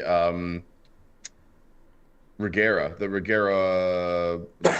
R. What was it? It was, I forget what it was. I don't even. It was the one. It was the version of it right before the 1-to-1. Because it was like 2014. The next year was the 1-to-1 and the thing that didn't have a transmission. Came before the Regera. Well, I don't know. Or no, the Agera, Agera R. Yeah, because it was the Agera R, then the Agera 1-to-1, then the Regera, and then the Gemera after that. Yep. But it was like, those were the... Frozen. There you go. But yeah, like, we just sat there and talked with him, like, as car people for like a solid 20 minutes. And it was very cool to hear him, like, you can tell how passionate he is about cars. And it was just like, and he wasn't just saying like the marketing stuff. He was just like, yeah, like we did this because it made a lot of sense, but it's also an engineering thing, and they feel like this can trickle down into like other manufacturers, and this technology is something that we piloted and blah blah blah. Like you can tell genuinely involved. The passion in his voice. Like there's so many other car CEOs and creators that are not car people that are just like, I'm gonna make money through cars. Like him. Jim Farley, who's the current CEO of Ford, like he's a car guy. Like Horatio Pagani, Look at you I would guys. say he's a car guy. Yeah. But like in a different realm. Like it was just super cool to just talk with him for even like just a microcosm of a moment. But he took 20 minutes to talk to this nothing awesome. Outlet. Because he was, there for his car, and we were taking time away from like Car and Driver and all these other people, but he just kept talking to us, and we're like, "This is amazing." That's so cool. It was a very cool experience. If I ever saw him again, I was gonna be like, "I want to thank you for that." Like, and not even just be like, "We even need to like talk." I just want to thank you because that was like a catalyst to like really doing this even more and like becoming more serious about it. Yeah, that fact that we were being taken seriously by a car person at his level was just like, I don't belong here, but I'm not going to tell anyone. I can't even imagine that moment at that moment at that point in time too. I mean, I would still feel like that now, Yeah. So it's like, I mean, I would still too if I got to talk to him now. It's like it was very cool. I mean, I'd walk up to him and be like, how dare you not remember me? Sure. But ego. I'd be insulted to be like, you've only meet 1,000 million people every time you go anywhere, and you're like, you don't remember me from 2013 or whatever. Yeah, 10 years ago. It's not that long. You've made like 4 new cars since then. Let's come on. No, but it was like, that sort of stuff. So no, it's like it's literally just like I was like, I'm starstruck. But like, I even back then, I had significant time in like sales, customer service. So it's like, all right, I can fake this until I continue, as long as I make sound rational points. Yeah. Right. Which for 20 minutes is a stretch for me, as anyone who's watched these streams can attest to. So like, So let's talk about what happened at the auto show, because the big reveals there. I mean, I don't really know what the big reveals were, quite honestly. It's all Genesis. Everything I had what Genesis was doing. We might as well dive right into that. I'd say compared to everyone else, it was like, you want to talk about that shock factor, that wow factor, that look, we knew we knew to some extent that performance Genesises were coming. Genesi. Mm-hmm. Paul Simon. Genesis. Genesis is Lexus Lexi. The one that always gets me is the plural of a Pontiac Solstice. Solstice. What is that? Solstices. Is it solstices or solstice? It's solstices for sure. Okay. Opel Roadsters. As a writer, I can confirm it is solstices. Did you actually have to look this up at one point? You're like, oh my god, what if I have a pair of Pontiac Solstices? Or is it just like it's not a word that's meant to be pluralized? Or you just have to correct. No. Or you just have to sit here and it's like you look at crows, or what is a group of emu called? A mob. Literally, it's a mob of emu. Just ask what's a bunch of crows called? It's called a murder. Yeah. Who came up with that one? That's fucking weird. I'm guessing Edgar. I was gonna say Edgar Allan Poe. Yeah. He had a boner for him or whatever. Poetic. The poetic raven boner. But they're or focus is another one. What do you call two Ford Focusi sitting next to each other? So the general rule of thumb from a writing perspective is always add the ES when it's a car or something in that realm. So it's Lexuses, it's Solstices, Priuses. It's Priuses. It's not Prii. Didn't they have a marketing thing on that too? Didn't they call them Prii or something like that at one point? Yeah. So some OEMs will have a little word play or little fun with the lexicon of it a bit. But yeah, always just add the ES. Good to know. Yeah, if you're looking for it from a writing / editorial AMA AP style sort of Except thing. for when it comes to animals, because what about multiple occurrences of a moose? Yes, because you can't go. It's not meese. It's a flock of mini moose. Yes, Brian Regan has a wonderful joke about that. Many of them, many much moosin'. The moose, the feeding, and the woods in the wood is. This comedy got weirdly serious of late. Or gander, whatever it is. A gaggle of meese. Like I said, somebody that's what they need to bring back to marketing is a whole different word for a group of cars. Really, a group of Mustangs, no offense, Chad, should be called a murder. If we get serious here. Listen, if you want next month's show just to be a collection of clips of people crashing not Mustangs leaving a car show, I will make that happen. You can make a bunch of Hellcat clips of those guys messing them up. I've seen them. You guys got to be the meme. So, I mean, Mustangs or Camaros and Challengers. I mean, it's literally just the entire takeover scene is those two. So let's be honest, it goes both ways there. It's sweet. Chargers you can have back passengers hanging out the window with their phones. It's weird. Correct. It's almost like when you give a idiot something with a lot of horsepower that is affordable, they crash them. I know. I thought you were going to say an idiot young person with a lot of horsepower. I was like, I know, but it's a miracle that I lived through my idiot young years with a lot of horsepower. But that's a tale for another time. Yeah. Anyway. Back to orange Hyundais, or not Hyundais, Genesis. I mean, now that we know, you're a couple. I mean, you're a couple steps removed. It's the Lexus of Hyundai. But I mean, I had no idea they even made the Berlinetta concept. I was like, what is that thing? It is super cool, and it has a giant open hood. Sort of like a 458 or 488 Speciale, so it has that open scoop in the front hood. It's got Speciale. You live in America, Greg. No, he's thinking of the Pista. If you want to say we're splitting hairs here, it's the Pista that has the open hole. The Speciale just has it's the 458 version, and they didn't have the open hole. Oh, really? The Pista is the 488. Had the open okay, so the Pista has the hole. Oh, and then so it's that the Pista's the whore. Got it. But it has that. It has like carbon fiber everywhere. It's got like, I mean, this is a concept car. It looks like what I miss. This looks like something you'd find in like Vision Gran Turismo. It's sick. It's so cool. It's super wide. It's futuristic looking. They'll never make and it. Apparently it revs to like 10,000 RPM, which is just bananas. Where are they getting the engine? Like with these things, it's like the engine will do blah blah blah. Okay, tell me more. What is it, and what if anything is going to make it to the production vehicle? Right. Like, it revs to 10,000 RPM. It's a V10 built by Judd like 30 years ago. It's like, well, fuck you. It's not actually a production engine. You're going to put a turbocharged 6-cylinder in and crush my soul.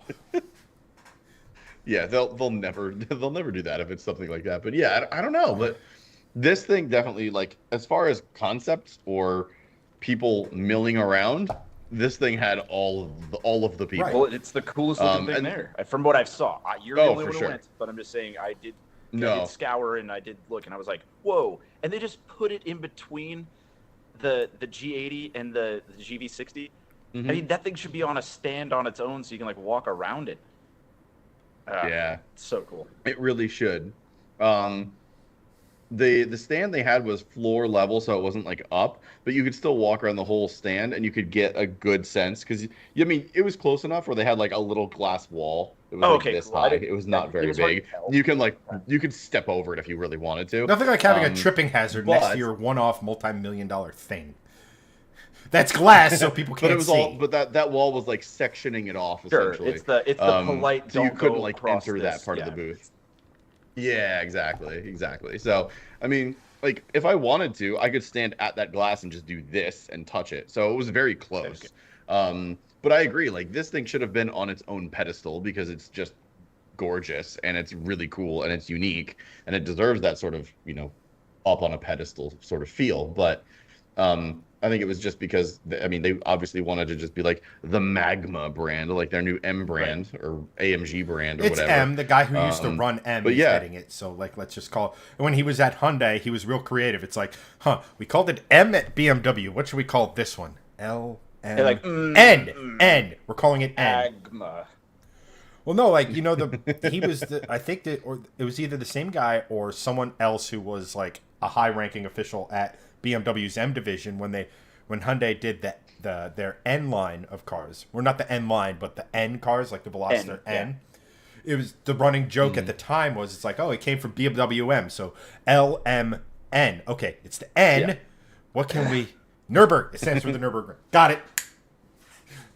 Well, because Germans and their creativity. It's hard because even Lexus went with they're like, I don't know, we'll make F cool. It's kind of hard to you got to start from a very base level core marketing thing where you're like, how can we make a letter badass? Like that just one letter now means cool. And like I said, I can't believe that Lexus were like, dude, we'll go with F. Like that's a hard one to do. F in the chat. Yeah. F in chat. F in the chat for sure. But I'm like, it's just wild. I'm looking at this. This is the first picture I've seen of this angle of it. I'm loving that they carried, because the Genesis, thing that they've got going on is the two horizontal lines, and I love how they carry it on. I mean, even their SUVs and stuff like that, their side markers are, the continuation of the headlights, but it's for some reason it looks really cool on this car. Like it looks like a continued wraparound light bar that just like only the wheel is stopping. It's so neat. Yeah, it definitely. Yeah. I think that should change color based on what mode you're in.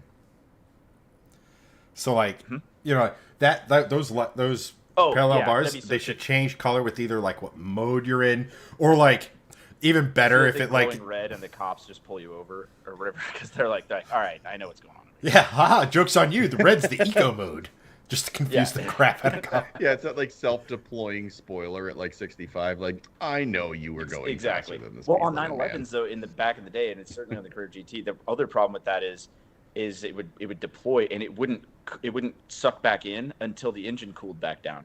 So like if you had been hauling ass at a certain point, it would just stay deployed and wait until the engine cooled down and then redeploy. So like even if you're driving around town, there was like a 911 with the spoiler up, you're like, he's been going for it. Because 911s, I think it's he's been hooning that it comes up, and you're like, before Texas, there was nowhere where that was okay. So you're like, I always got excited about it. I'm like, he's been going for it a little bit. Not gonna lie, I love me some Texas.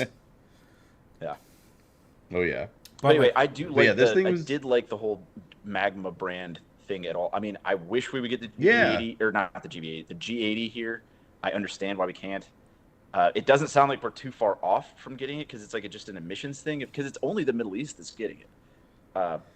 Which is kind of like. And they're only making 20 of them, which is weird. That's just bonkers. I didn't know that. I thought it was like, well, it's only going to be a Middle East release. Still a production car. Yeah, let's not get back into this. But what I'm actually that is a hill Chad will die on. And Chad, if you could pull this one up, I know you're not an electric car fan. I legitimately love the way the GV60 looked. Like the wings and stuff on it on the back. It's a not bad looking car for what it is already. And for some reason in that orange and that cool like wing scoop type situation on the back, I was like, man, I would buy one of those. I'm like, that is, and like that's the one. I know it's still a concept too, but it's like a half step away from being production because it already exists. It's electric, so there's not gonna be fighting anything emissions wise. It's just like they got to figure out whatever other hurdles there are, either in manufacturing or safety or whatever the heck else, to make that possible. I mean, I just think that thing is super duper cool. And I have a side story of my last, when I was just before, I think in between, when you guys remember we were talking about me officiating a wedding, which by the way, successful and legal, made it happen. Yes. Legal is the best part of that. You guys made me think about it so much because I was like, I'm pretty sure. And then it was in the back of my head for the rest of the night being like, did I do everything that I need to do? And like, I literally called the county clerk's office of Maricopa County in Phoenix the next day. And I was like, I just want to make sure. Like, I just want you to know, I literally this is legal, right? Until you guys were like, you sure? And I'm like, yeah. Pretty sure. Oh man, that's great. But it turns out, I love that you called the clerk's office. That's fantastic. They were almost like, they basically said, "Oh my God, almost anybody can do this here." And you're like, fantastic. I'm almost anybody. I can do this. You should have just been like, you should have just been like, oh, thank Christ. So you don't really look into like 10, 15 years ago. Oh my God. Like just make them real comfortable. Oh my gosh. No, but anyway, just to throw back on that, I was in Arizona. This is a long-winded story of going on to why I love the GV60, but because they allow it in Arizona. So I'm allowed in Arizona legally, but no, I was there and I rented a car and I went with Hertz. I was traveling with my dad. Chad's gonna hate this whole story because I'm like, well, I'm gonna get a Tesla because, well, I enjoy them and I'm like, Hertz rents them. Hertz is getting rid of their fleet, as we kind of talked about, because they're having like it's not because they're bad. They had a contract issue. They have to like sell them off. I don't know. So, yeah. But like not a few months ago, I had rented one in Florida. So I was like, hey, probably got a few floating around, right? They wouldn't have let me reserve one online if I couldn't have. So I selected one. Whatever. I get there. They didn't. They hand me keys to a Kia. And I'm like, what is this? I'm like, I specifically reserved. Because also, and you guys are going to hate this, I could have rented a Polestar, and I was like, no, Tesla. Or my dad. I don't dislike electric cars. Tesla is just... I know it's the Charger. I'm just saying. So anyway, they hand me keys to a Kia, which is drastically different than a Tesla T. The body panels line up, and the paint doesn't have orange peel. I got I got the old K backwards in, the new symbol. And I was like, oh God, I don't even know if this thing's gonna be electric, honestly, because they just handed me a fob and they're like, well, it's over there at W19 or whatever. I'm like, okay, cool. Again, it was the Nero EV, which is something I obviously was not itching to drive or anything else. Yeah. But after having no one is. Yes, but after having it for a few days, I have to say it was pretty agreeable. Not bad. Yeah. And I mean, they're all kind of... There's a ringing endorsement. This car, agreeable. The Elliott Alvis, agreeable stamp of approval. This car can car. So it was like, if you're coming at this car expecting a Tesla and then being bummed that it's a Kia, it was still pretty okay. I wish I could have approached it with a fresh thought. But like I said, after a few days, it was fine. And the reason I'm getting at this is very long-winded. They're all kind of cut from the same cloth. The Ioniq 5 and 6 the GV60, the Nero, they're all the same kind of thing. They all have the same kind of range. The difference is the GV60 is available in all-wheel drive, and they have like an extended range version. All the other ones are like, hey, you get what you get kind of a thing. So that the GV60 still holds its own as the more desirable of all of them. Plus, it has the cool sphere shift knob thing. But that being said, look at that thing on the screen right now. Given I know it would not come with Ken Block-esque, e-tron wheels, but that thing looks pretty dang cool for a weird, jacked up, crossover EV thing. It looks cool. This is a point that I've been making for a long time. Which is wrong. Is performance crossover. I mean, you think it's wrong. But performance crossovers, I think, are the next big thing. Because it is. Everyone's buying them. And here's the deal. That is not a crossover, what is on the screen. They may say it is. It's small. That is literally just a hot hatch. Yeah, that is exactly what that is. It looks. Yeah.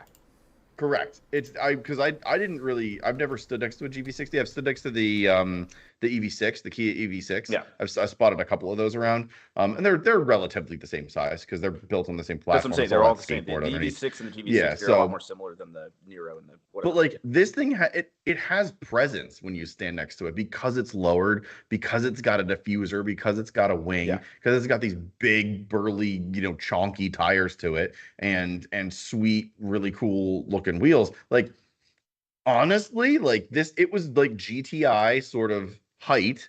It's lowered. It's got like, they're not fender flares. True fender flares, like when you stretch the bodywork, but like it has type fender flares. Yeah, or like the Integra Type S sort of like, add-on, but it looks cool. Like that, I would drive that. That's actually a pretty sweet looking car. That being said, like, do I wish it had an internal combustion engine? Yeah. But honestly, that ain't bad. It really isn't. And seeing it on the stand next to the other two, like, it looked out of place because it was next to the Berlinetta, which is just like this crazy concept car. Right. But if you got rid of that and put it next to the G80, it wouldn't have looked out of place at all. For sure. I get that. And I'm kind of just now noticing it in this picture that like in lieu of roof racks, it's actually like functional kind of like aerodynamic strakes. Yeah. That come down on the roof. That's cool. Yeah. It's pretty slick, honestly. Like this is something I could see a lot more of. Like Anthony and Chad just said Volvo XC40 Recharge. That's another one. If you look at like Heiko, Heiko's a really cool German Volvo tuner. They make lowering kits, they make big wheels for it, and like you take an XC40, lower it 2 inches, put some big wheels on it, it's pretty sick looking, honestly. And I'm not saying like everyone should do that, but like it's not bad. There's a lot worse looking things, quite frankly. So for anybody just listening audio only, Chad has now graciously added the words, "Greg is wrong, this is a crossover," to the image of the GV60 that we're looking at. Yeah.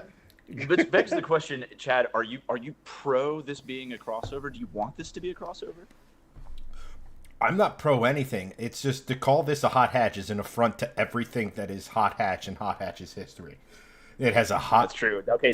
This is it's in the vein of calling the EV Charger a muscle car. Right. It's the historical side of it, but like, they're crossovers. They just are. Okay, so they have big, wide tires. So what? They're still... A hot hatch would be shorter and more squat than this. It wouldn't... I mean, well, I shouldn't say that because their Peugeots and Renaults had doofy-looking wings on them all the time. But, like, this is a very good-looking car until you get to the wing. That's where it loses me. Well, I guess it looks like an afterthought. As we discussed earlier, I was like, the wing's the coolest part. Look, I understand appearance is in the eye of the beholder, and unlike Greg's comment that this is a crossover, you're not wrong. You're allowed to look at that and be like, I love it. It's Hot Wheels. It's bright freaking orange. I love the 1552 styled wheels. All of that sort of stuff. That's it. But for me, it's like, it looks like to me in my head, I'm just sitting here picturing them in the design phase going, we need some more rear downforce. Where should we put the wing? And like one of the designers just like, what do you mean wing? And the guy's just like, Microsoft painted a wing across the... Microsoft painted it, or he took like the Domino's pizza box, stretched it out, and then folded the two ends over at like a 45-degree angle, and it's like, well, what do we think? And then like someone who came in who like stuck his head in and goes, that looks great, Tom, and they just went with it. Like, look, here's the thing with this sort of stuff. The Mach-E, which, whatever, that's the hill. Like, if you said put 3 hills in front of me, crossover, like Greg's point about crossovers being hot hatchbacks, the muscle car requiring a V8, or the Mach-E being a real Mustang, that's the hill I'm going to defend first, right? Okay, to derail it, do you not think that Shelby Mach-E concept looks cool? No, because it's not Shelby anymore, because it's all part of Ford Performance. Oh, okay, because he's dead. I know, I get it, but the point is, it's a brand. Right, like, I understand it's a brand, and what is its job? Hood holes, like we were just talking. Here's the thing.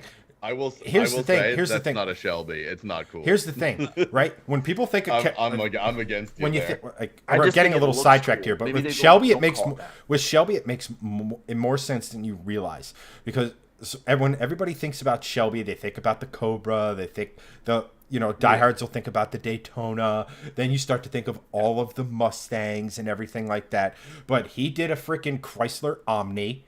He did a Dodge Durango. He did a Dodge Durango. So he's done. Which are pretty sick, actually. They've done F1. He's got a bunch of F-150s. So like, there's history for Shelby doing these type of things, because what most people don't realize about Carroll Shelby, apart from being a brilliant race car driver, a brilliant designer and builder of cars, a brilliant idea guy of like being able to sit here and look at certain things and be like, when he famously said about the Mustang, right, when they first approached him to do it, they go, you can't make a racehorse out of a mule.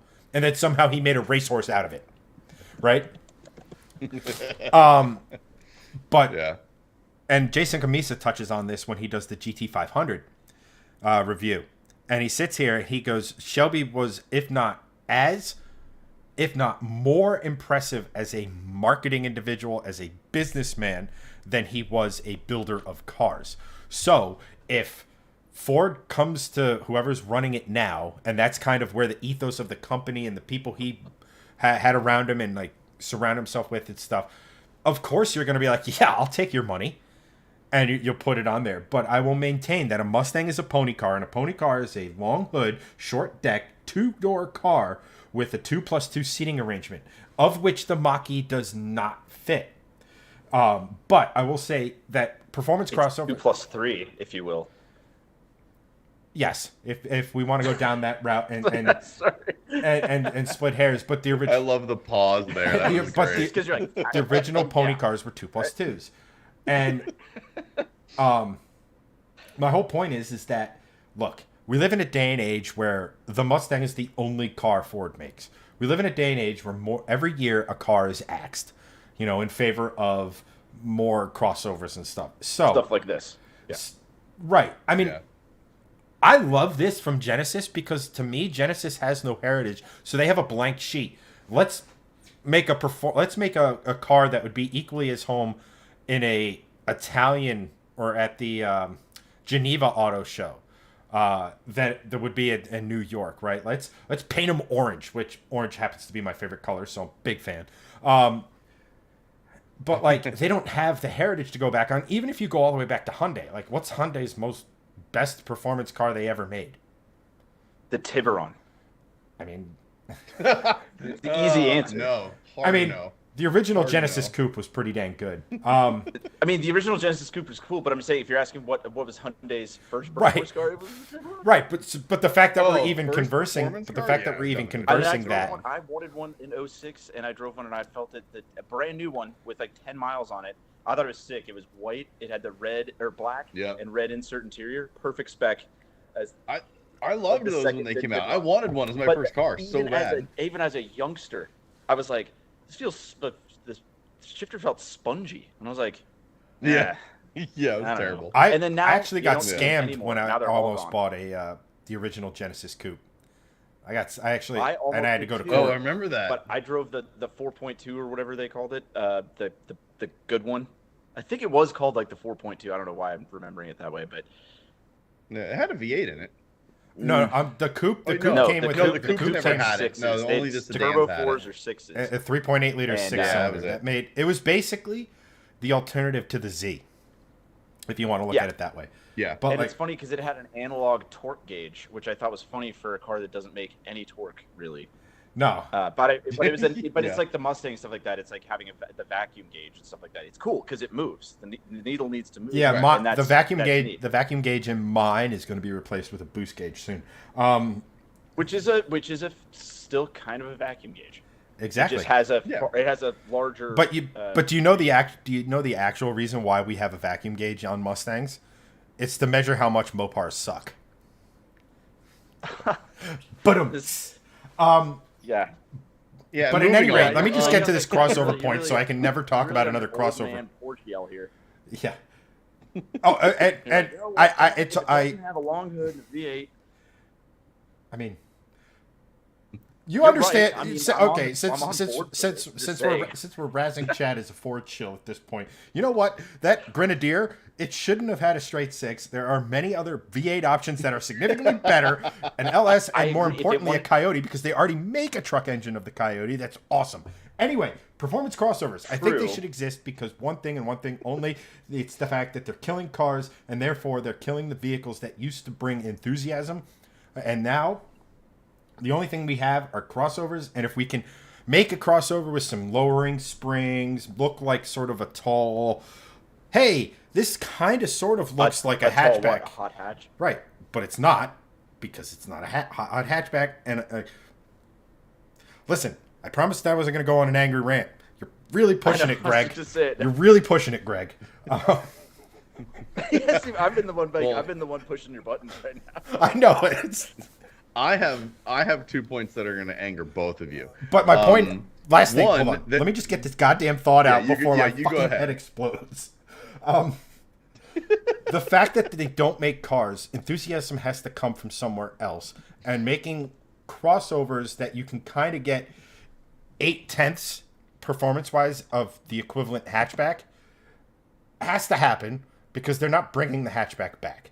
They're like, why would we make a crossover smaller, lower, handle better, more fun to drive with only 2 doors that won't sell, that nobody's going to buy, right? So you have to foster enthusiasm somewhere. And like it or not, even though there's entry-level Mustangs, people who are into cars but can only afford, say, an EcoBoost, because there's so many V8 Mustang owners who are complete cockholes, they're like, oh, peasant, you only got the EcoBoost. It's like, listen, knucklehead, with a couple mods, you can make an EcoBoost, make as much power, if not a little bit more than a GT, and have a lighter front end, therefore handle better. Like, in any rate, so like, these things sort of have to be, and especially in electric cars, right? I love the fact that this is black on orange, right? It's bright, it's in your face. It's like the old Mopar colors back in the 60s and 70s and everything. And that sort of stuff. But like, the thing that really got me excited about the Genesis stuff was the fact that they had electric stuff and internal combustion stuff, because like, of all the luxury manufacturers, they seem to get it. It's like, hey, ICE stuff is important too. People like that. Let's do that. All right, and Greg, anger us. Yeah. So one of them, the first one's gonna anger Elliott. There isn't a cool Mustang Mach-E, period. It doesn't matter if Shelby puts his name on it. I don't care if you shove a Coyote into one. That shape of that car is not cool, period. They had to visually fake it. It's not a good-looking car at all. With the way they put the black, it is, if you ever look at a Mach-E, like you look at all the black, where they put all the black paint on like the roof line and stuff, they're trying to trick your brains into thinking it's a coupe when they still have the headroom in the back. It's not. No, I don't like. It's not even that. On anything, I'm not into it. No, yeah, but I can't wait till the Corvette electric crossover comes out. Then you'll see. The whole real Mustang argument aside, the Mach-E is just not an attractive car, period. There are so many swoops and angles on that thing that are just very poorly designed. I don't like it. It's not a good-looking car. No matter what you do to that car, you slap Shelby's name on anything, I will not be on board with it. It has nothing to do with the real Mustang thing. I just don't think it's an attractive car, like in any way, shape, or form. And I saw like multiple of them just at the auto show. There was the coolest version I've ever seen, which was like the trail rated one. Still was just like, no thanks. I'm past it. Sure. But anyway, that was the one side of it. The other side is this is absolutely a hot hatch. And here's where I think what we need to do is start calling these a hot hatch. because of the whole Americans don't buy wagons. And the reason I bring that up is because I'm in a group on Facebook called Wagon Elitist Jerks. I'm in there, which is the best group ever. It sounds awesome. like you. Yeah. And there's every single week there is an argument of like, is this a wagon? Why is this a wagon? That. Is this not a wagon? And I'm like, guys, we are all missing the point. Everything should be called a wagon that has a D-pillar. I don't care if it's a raked roof. I don't care if it's a box. It doesn't matter. Start calling everything wagons. Start calling every single SUV you see on the road a wagon, because an SUV at its core is nothing but a lifted wagon. I know, it has but a D-pillar. It has a large. Yeah, but the thing is, like, everyone keeps saying it's like cool we need to keep it. Yeah, like, but exactly, like everyone's trying to like keep it like gatekeep the word wagon. Die. Like, no, what we should do is call everything wagons, and then the OEMs are going to have to start making them again. And that's when you start to realize, like, this is the same thing here. If you start to do this with hot hatches and start calling things like this a hot hatch, they will then start to make things bring it back in a way that make it more hot hatchy over time. They won't. Because they're then buying into the lexicon. No, I mean, by calling crossovers wagons and calling this a hot hatch, you are affirming their decision to make these things, and they're like, oh, we don't even have to worry about that other stuff. We'll just call this a hot hatch, or call it a muscle car, or call it a wagon, and everybody will be like, this is fine. No, a crossover is a crossover. A hot hatch is a hot hatch. A wagon is a wagon. Therefore, you keep the separation. You don't blur the lines, and then that way, it's like, hey, people are starting to like not kind of dig crossovers because everything is cyclical, right? Everything. But why would you? Would you rather this be called a crossover or a hot hatch? It's a crossover. Would you rather it be called a hot hatch than a crossover? No, because it's not a hot hatch. So what it is a hot hatch. Just because it's fast and has a hatchback doesn't make it a hot hatch. Version of a crossover is. You guys are missing that. We need to invent the next cool word for crossover, because this is not the one. There are obviously hot crossovers, because like the Macan Turbo is a crossover, and it's like the hottest one, but it is in no way in the same thing as a Mazda like CX-5. Like, it's just not. So like one is a regular ass crossover. One is a hot crossover. But the marketing's not there. Hot hatch has cool. Then be creative. Don't try to steal the name off of something else just so you can get that, fix, right? No, like, we need creativity. We don't need like recycling other stuff. Like, guess what? You're Chrysler. You come out with a new electric car. I know Charger basically writes itself, but like I understand probably all the executives. It was a Friday, and they were like, you know what? That hooker ain't gonna bang itself. I need to leave. Let's just call it the Charger, and we're done. But like, creativity. We have like, they did. Greg, you probably see this more than both of us combined. Is that there's so creativity in marketing is so rare.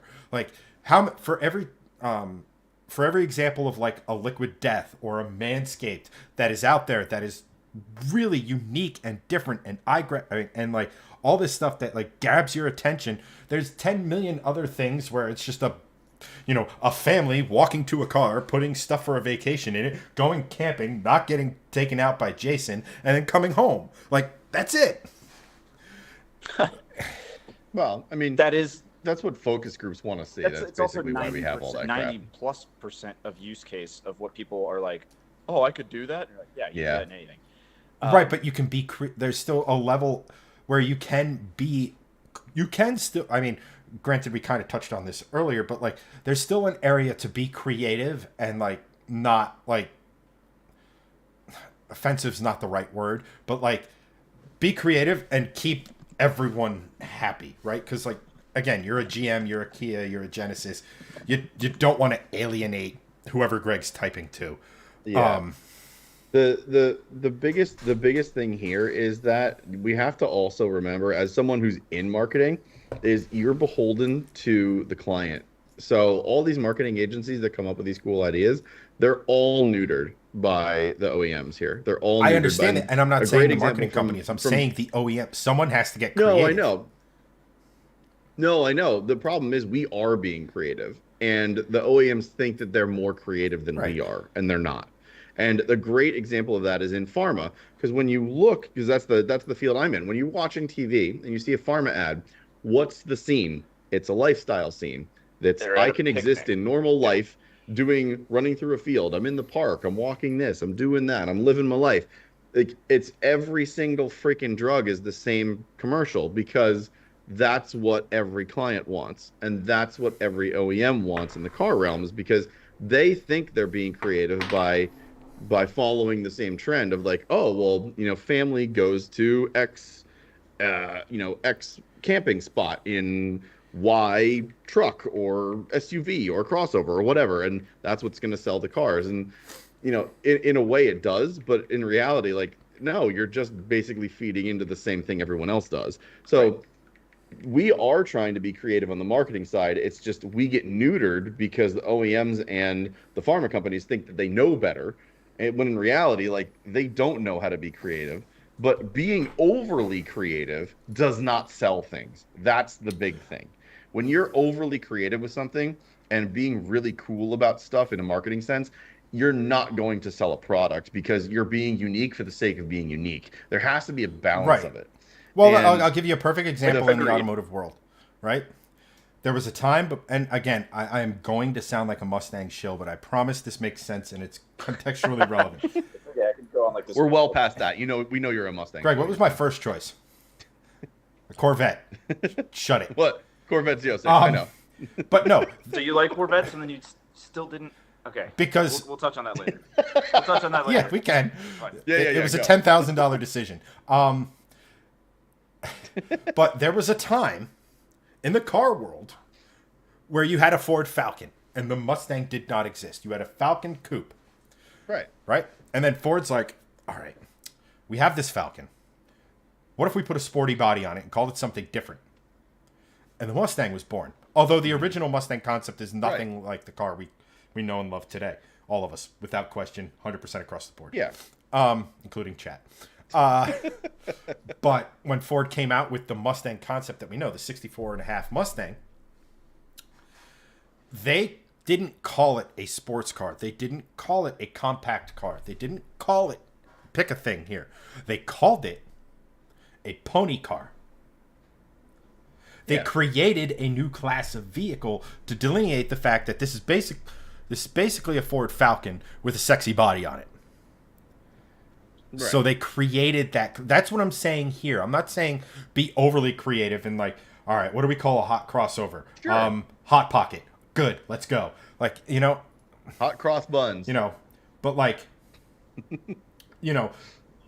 let's say you have the Magma Genesis GV60, right? It's a hot electric crossover, and you came up with a name that really grabbed. You're now memorable because your company created that. And like, you're the first one, right? Like, it's like whenever you come to market with a product, and you're the first one, you usually have an advantage over the second group just because you were the first and you've been doing it longer, right? Like, you have name recognition. That's all I'm saying. I don't know what the answer is, but like, I honestly like hearkening back and just calling something different to what. I agree, but like. It's, to me, to go back and to call something and like, it's like I replied to one of Mark's or Anthony's comments in chat or what have you, right? Like, it's like we evolved. If you go back far enough, we evolved from like some sort of weird sea creature, but we're not called that anymore. We evolved from monkeys. We're not called. We're going way back. We're not called monkeys anymore. Yeah. We're something new. We're something different, and therefore we got a new name. And like, that's what I'm trying to say with this sort of stuff. That's why, like, just recycling old stuff is late. Like, I understand why it's done because it's like, I get the that. second you call an electric, and that's what I said. We need a new marketing term. like I said, I was listening the whole time. One thing that'll get your panties in a bridge is also Mustangs were originally kind of considered secretaries' cars. They were considered secretaries' cars. They were slow. They didn't really have any sort of performance until Shelby came involved. Hence why he called them a mule. And in that same Jason Camisa GT500 review, he showed the commercial. It's the perfect car for a secretary's salary. Speaking of that, though, at one point GTOs, and this was back, speaking of marketing, this is back when you could do sexist marketing.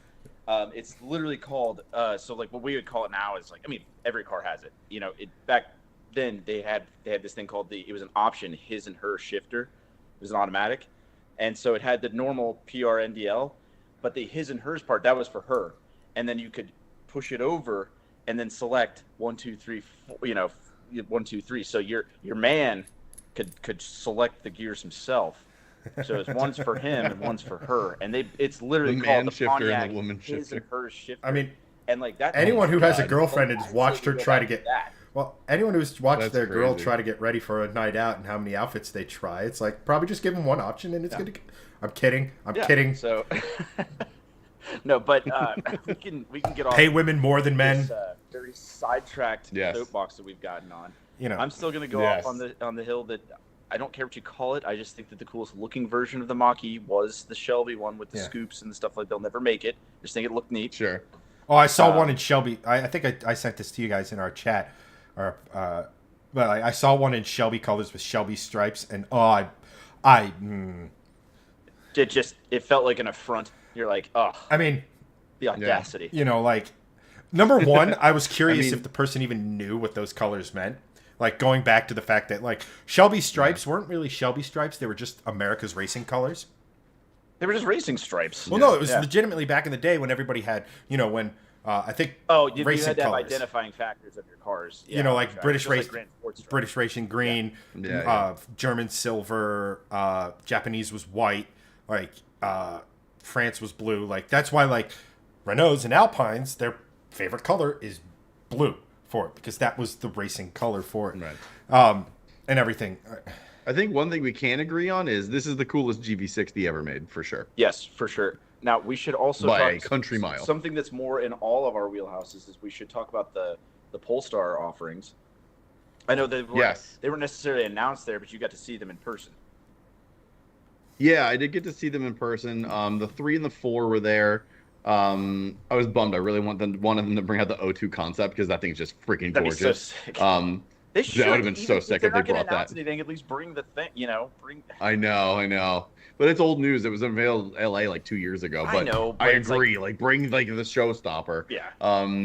But like I mean, it's definitely cool. The three is cool because it's like their first sort of like SUV-ish offering, and the 4 is going to be like their more sleek, wagony, hatchy, fastbacky kind of thing. I like obviously the controversial part of the 4 is the no back window thing.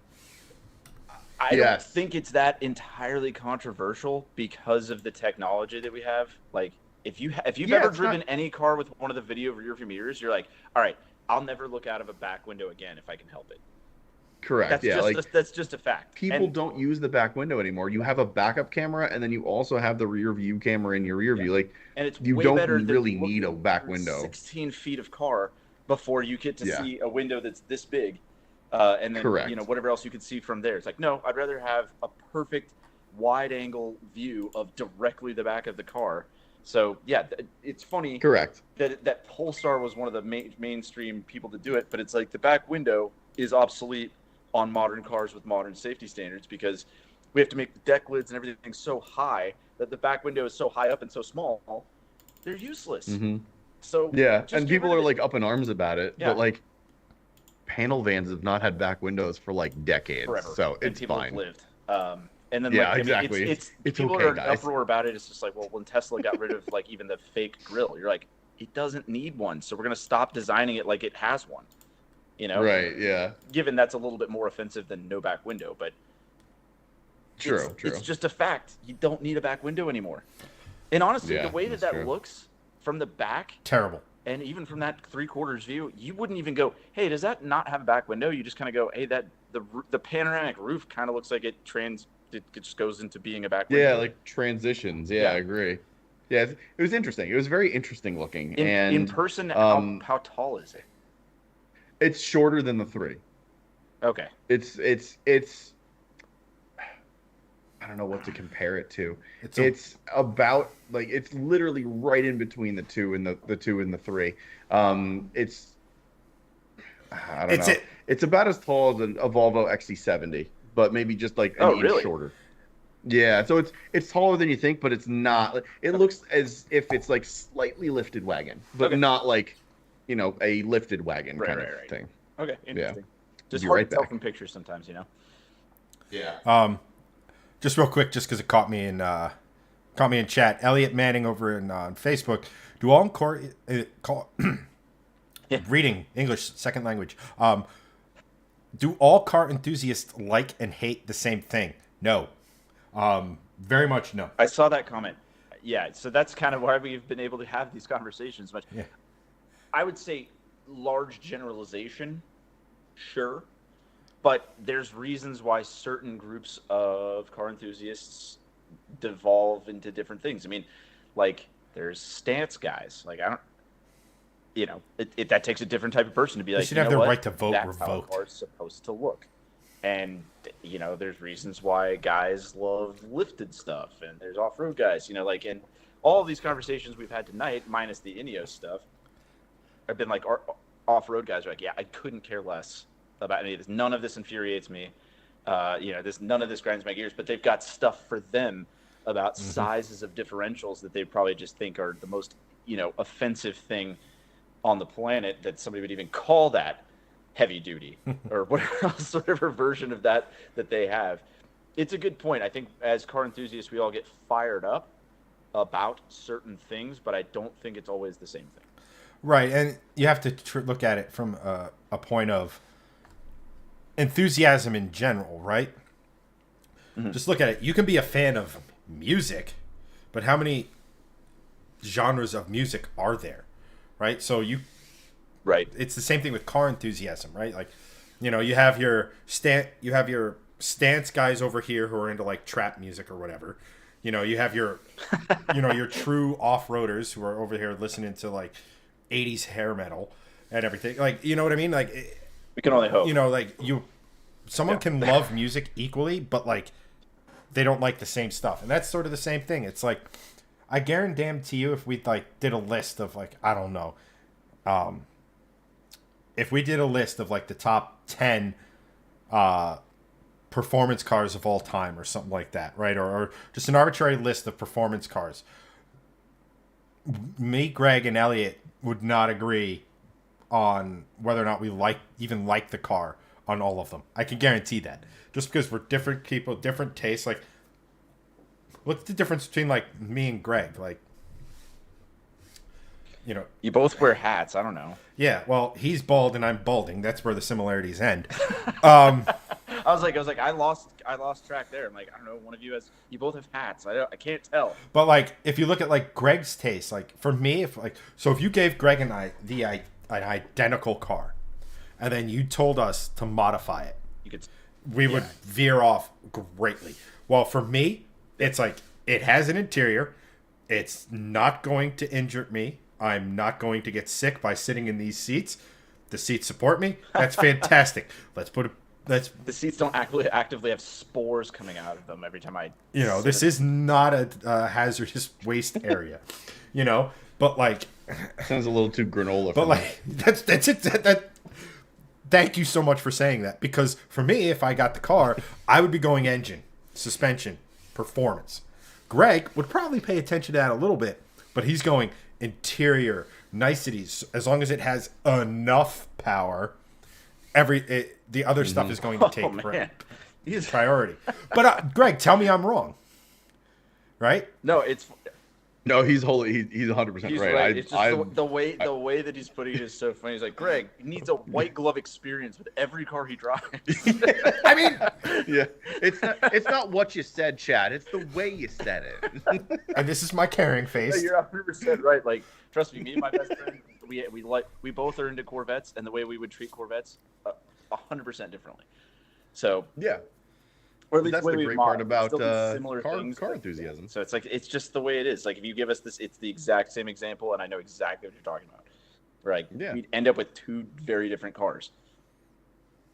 Yeah, and that's always say, always what we say. Give a car enthusiast, give 10 car enthusiasts $250,000, and you will get 10 completely different builds every time from that amount of money, which is crazy. But also give 10 car enthusiasts $10,000, you will also get the same result.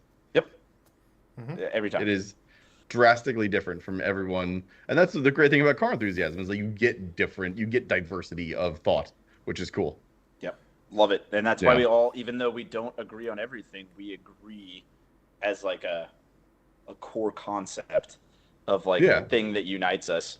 That's why we can also, which is probably rare it is rare in modern human interaction, where you can actually have a lengthy conversation that you're disagreeing about, but still at the end of the day be like, all right, cool, dude, talk to you later.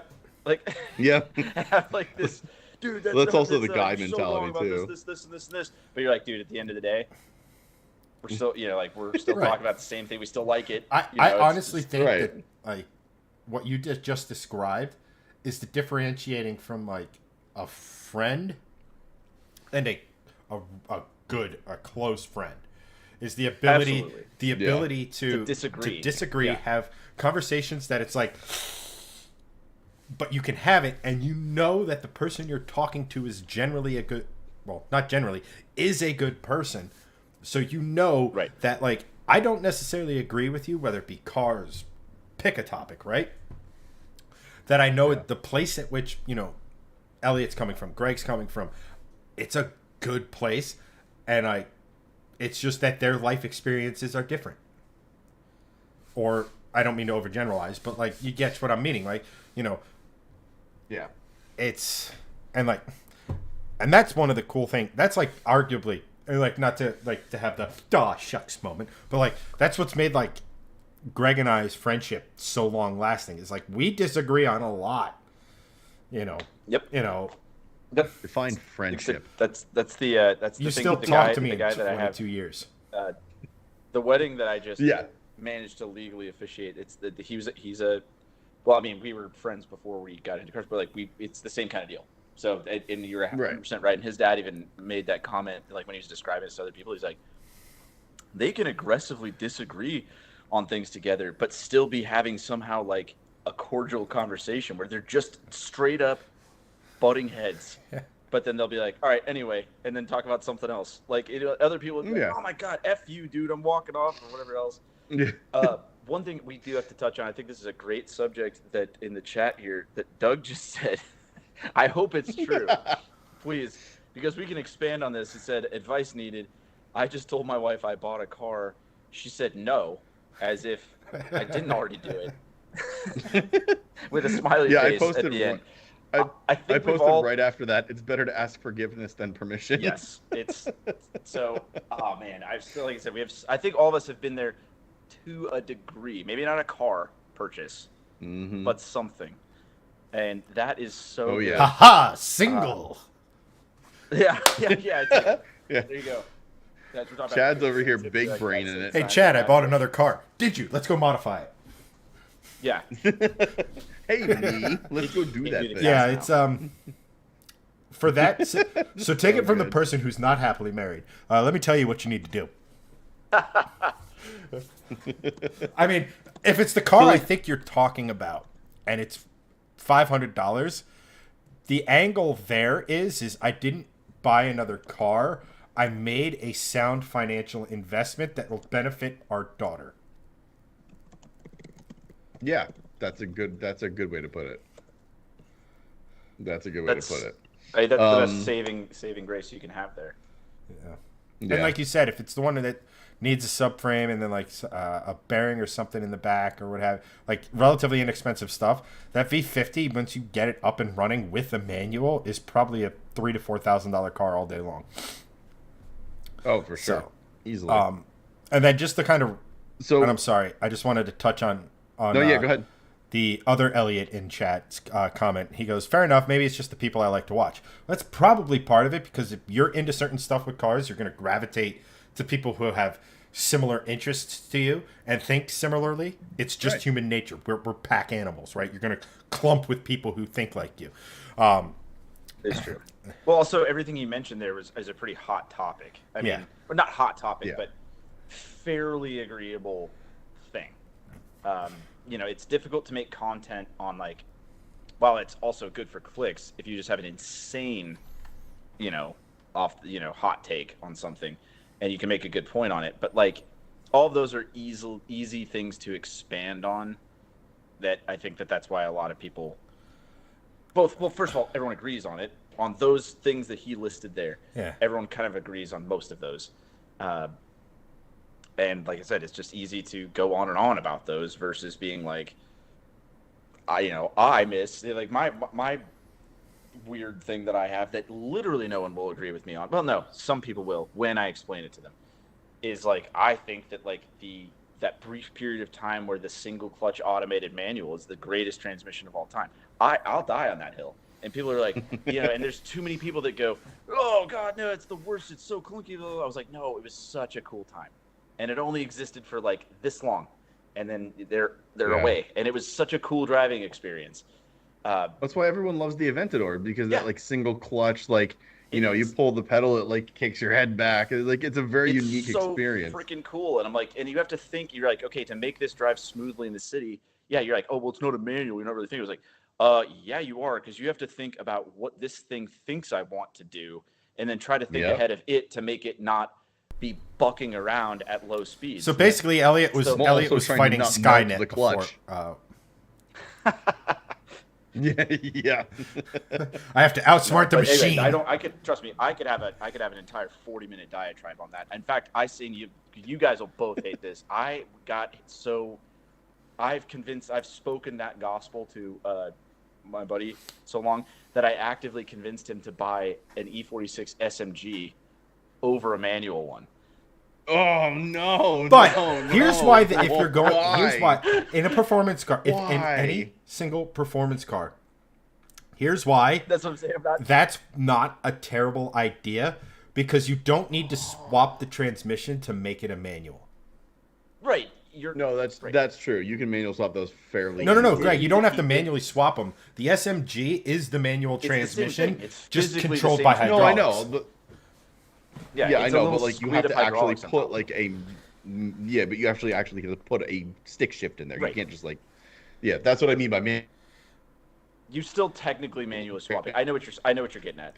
But he did put the CSL tune on it and all this other stuff. He made it as good as it could be, and he literally did a great. He was like, "You're right. Like, once you kind of get into these, they're fine." And honestly, listen, we're way off from this, but in the future, everybody's doing that. I think in the future, when we are old men, I think the SMG cars are gonna be the ones bringing the money, because everyone was like, "Oh God, no, we gotta have the stick shift one." And since that'll be a lot, there's gonna be so few preserved nice SMG cars that they're going to be like that all of a sudden, like a Miami blue, whatever they call that color, E46 SMG coupe, like slick top, will be the most valuable at M3 ever. Because there is a point in the future where manuals don't exist, and no one will drive them. Like I said, wouldn't that just say the opposite though? Like if let's just say the manual dies, right? And because, like, if you look at collector cars, and I am nowhere near the level that Elliott is, nor do I claim to be, but I do have a passing interest, and I do kind of watch values on cars a little bit. I will say I don't watch it nearly as much as even like Greg does.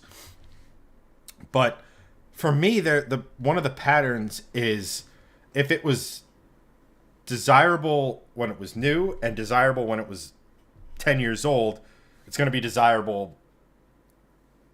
Stretch it out, right? That is a good pattern. So people wanted the manuals. And to your point, and again, I'm not disagreeing, I'm just kind of sharing what instantly came into my brain. Always a scary prospect, but we're 2.5 hours into this almost. So, right. So that just means good examples of manuals are going to get smaller. and as a such, supply, demand, bigger money. That's just the way my brain works, right? Like, right. I don't know if we've actually gotten into, like, I mean, this is actually probably a pretty decent question for you, Elliot, or what have you. Have we reached a phase where, like, we've gotten to cars that are collectible, where we're having the manual versus automatic debate on value? Because, like, I don't remember seeing, like, a Hemi Charger with, like, I don't know if they make it this way, but I'm just using it as an example. But, like, a Hemi Mopar with an automatic versus a Hemi Mopar with, like, a manual, they catch enormous amount of money. I'm talking real Hemi, right? Not like the branded Hemis that we got later on. Right, we're talking like an actual, like, a Cuda, a Hemi Cuda. Like, yeah. It's tough. Yeah. I mean, you'd have to actually dive into the actual numbers on that. I think still you'd see a discrepancy, but I'm not even sure which way it was, because it's like that same thing back in the day.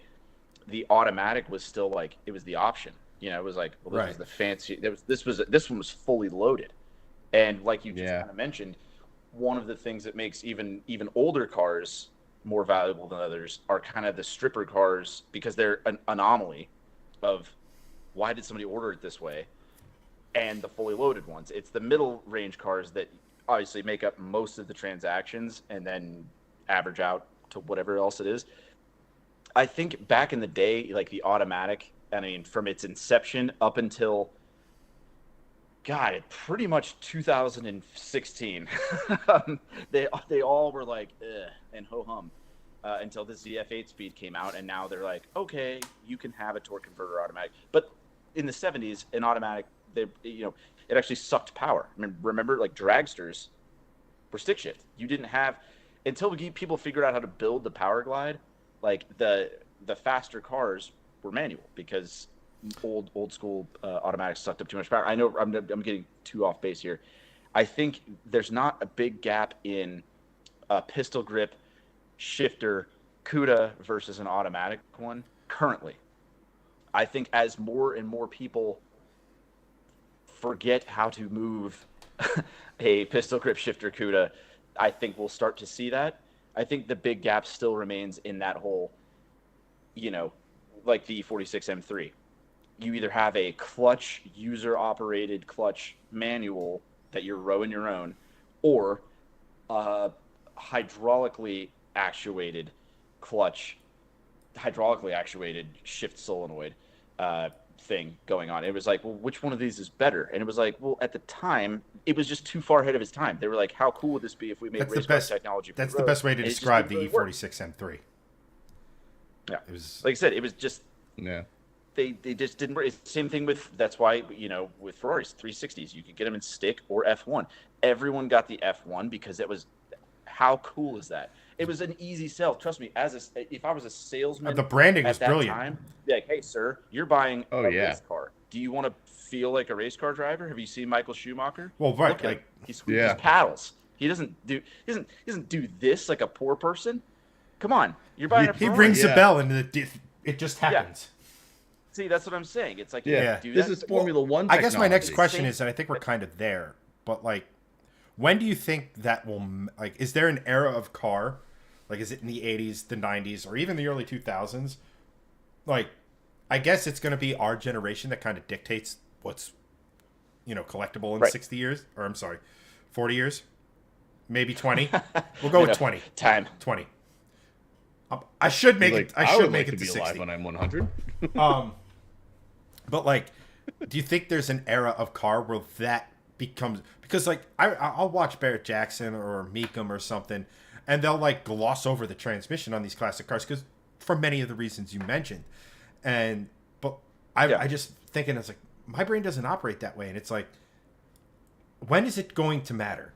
I guess I think it's going to matter. Okay, even in my extreme pre-war thing, that's going to die first, unfortunately. I know that. I mean, it's dying now. I think the Barrett Jackson days of it being the circus that it is also dying. People don't have mass gatherings of people with that much money, don't happen, or they're going to happen less and less.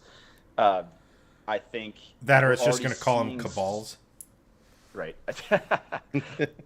I think also, though, to answer your question, we're kind of already seeing our generation dictate what they think is valuable. I mean, the R34 GTR. Every one of us wanted one or think it was cool, whatever else. And look at them. They're $200,000. That's what, like, they didn't start that way. They weren't that way until they started getting close to being imported to the people that are just clamoring for them. Now, they've always been valuable. Even in Japan, they've always been like a $60,000 car. But now, now that we can get our hands on them, they're $200,000. And like that's because that's what our generation wanted. We grew up thinking anything that was in Gran Turismo 3 is the pinnacle of all automotive everything. So in my Corvette eyes, I'm looking at this as like, I need to get a C4 ZR1 before those are $90,000. Yeah. Because it's 100%. Only a matter of time. Well, how much did their value, I'm curious, how much did the value of those, if not at all, bump with the new Z06, with the second Corvette to ever have dual overhead cam? Was it? Dude, the ZR... Well, no, they're the only ones that ever. Right. Well, no, I mean the new Z06. That's what I'm saying. Like the new they're right now. There's two dual overhead cam Corvettes that have ever existed: the old ZR1 and the new Z06. I think the new Z06 is just cross plane. I don't think it's dual overhead cam. Or flat plane. Sorry, flat plane. No, it's dual overhead cam. It's a punched out 458 motor basically. No. Either way, nothing changed really. I'm just getting exactly with the way you're like, wait. In C4 prices, to answer your question, what's bizarre is that the Grand Sport, the 96, just the one that's painted that way, has the most value. They're more valuable than ZR1s, and all they are is that was this the last year of Corvette, and it looks cool. But they're stripes. They're $60,000 or plus. And they're nothing. The ZR1s are rarer, more capable. There's a million reasons why it's a better car, and more desirable. But for some reason, it's like Grand Sports have taken off.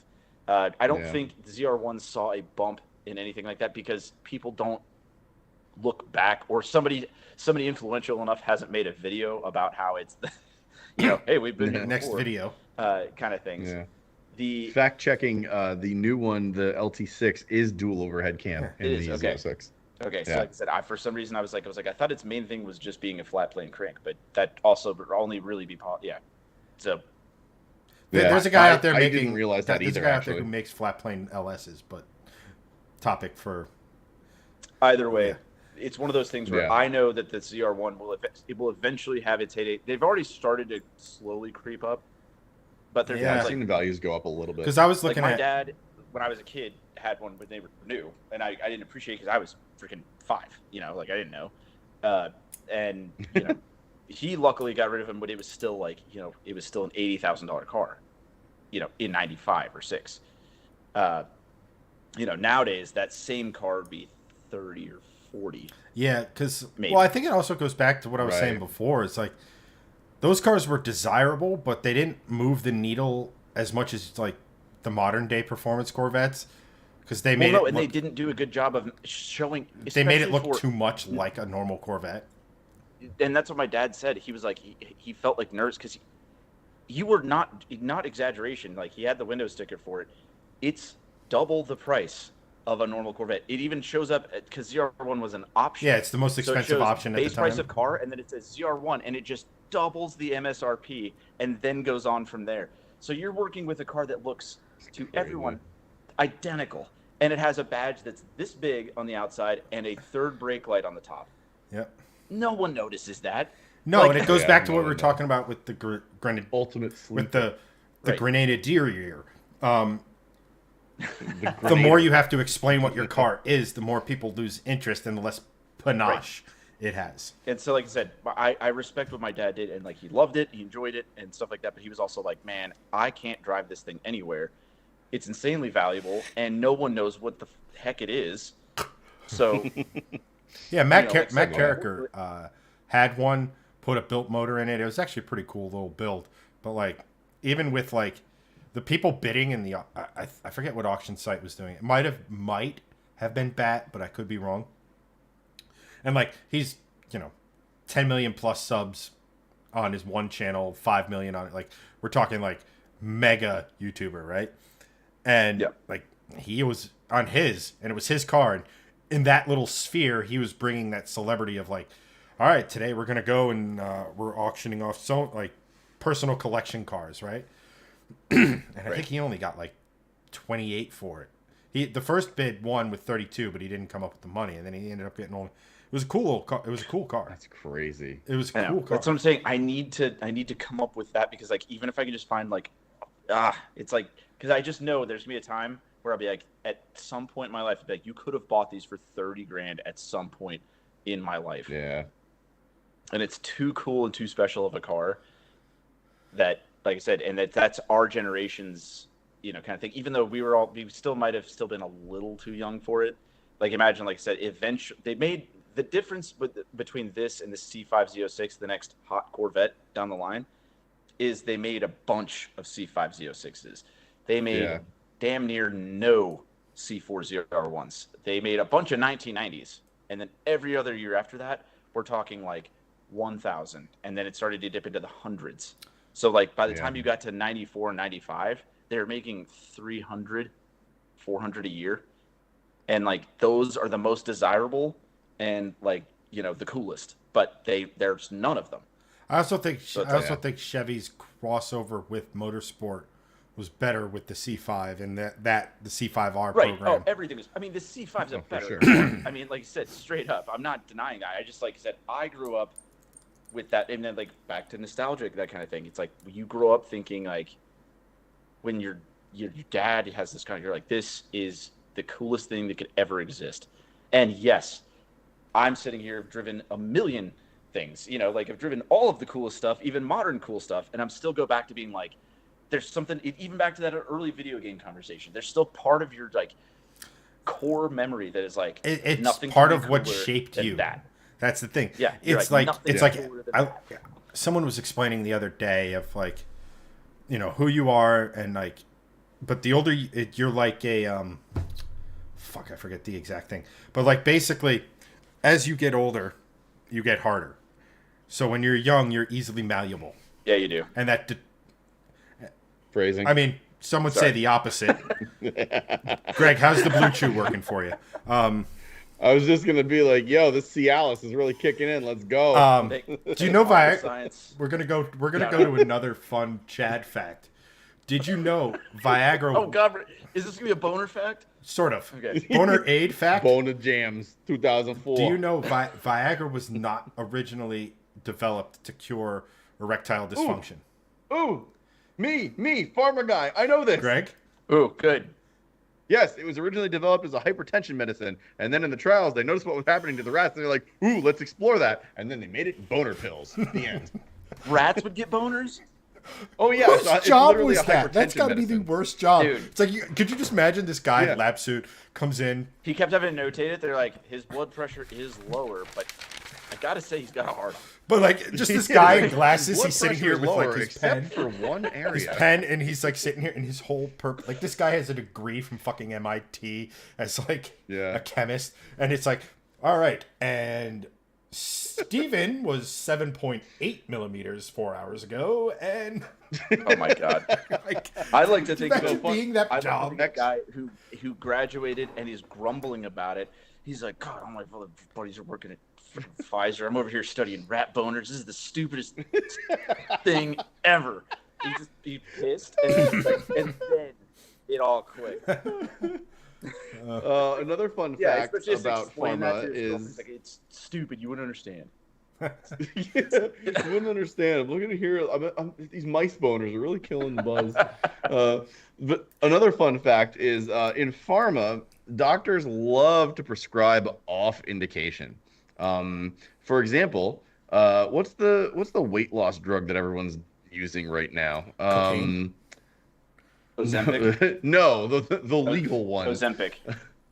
Ozempic, yeah. So Ozempic is not a weight loss medicine. It's a diabetes medicine. I do know that. Yes. But they realized what was happening, and a lot of and I'm not sure if they have an actual indication for it now, but they being doctors started to prescribe it to other people because they were noticing that a side effect of this is weight loss. And when you have diabetes, weight loss can sometimes be good because you have, a lower glycemic index at that point, and yada, yada, yada. So they start prescribing Ozempic off label to basically be like, hey, you can lose weight. Here's some Ozempic. Just do this. So with Viagra, obviously it's indicated for erectile dysfunction, but people still give it.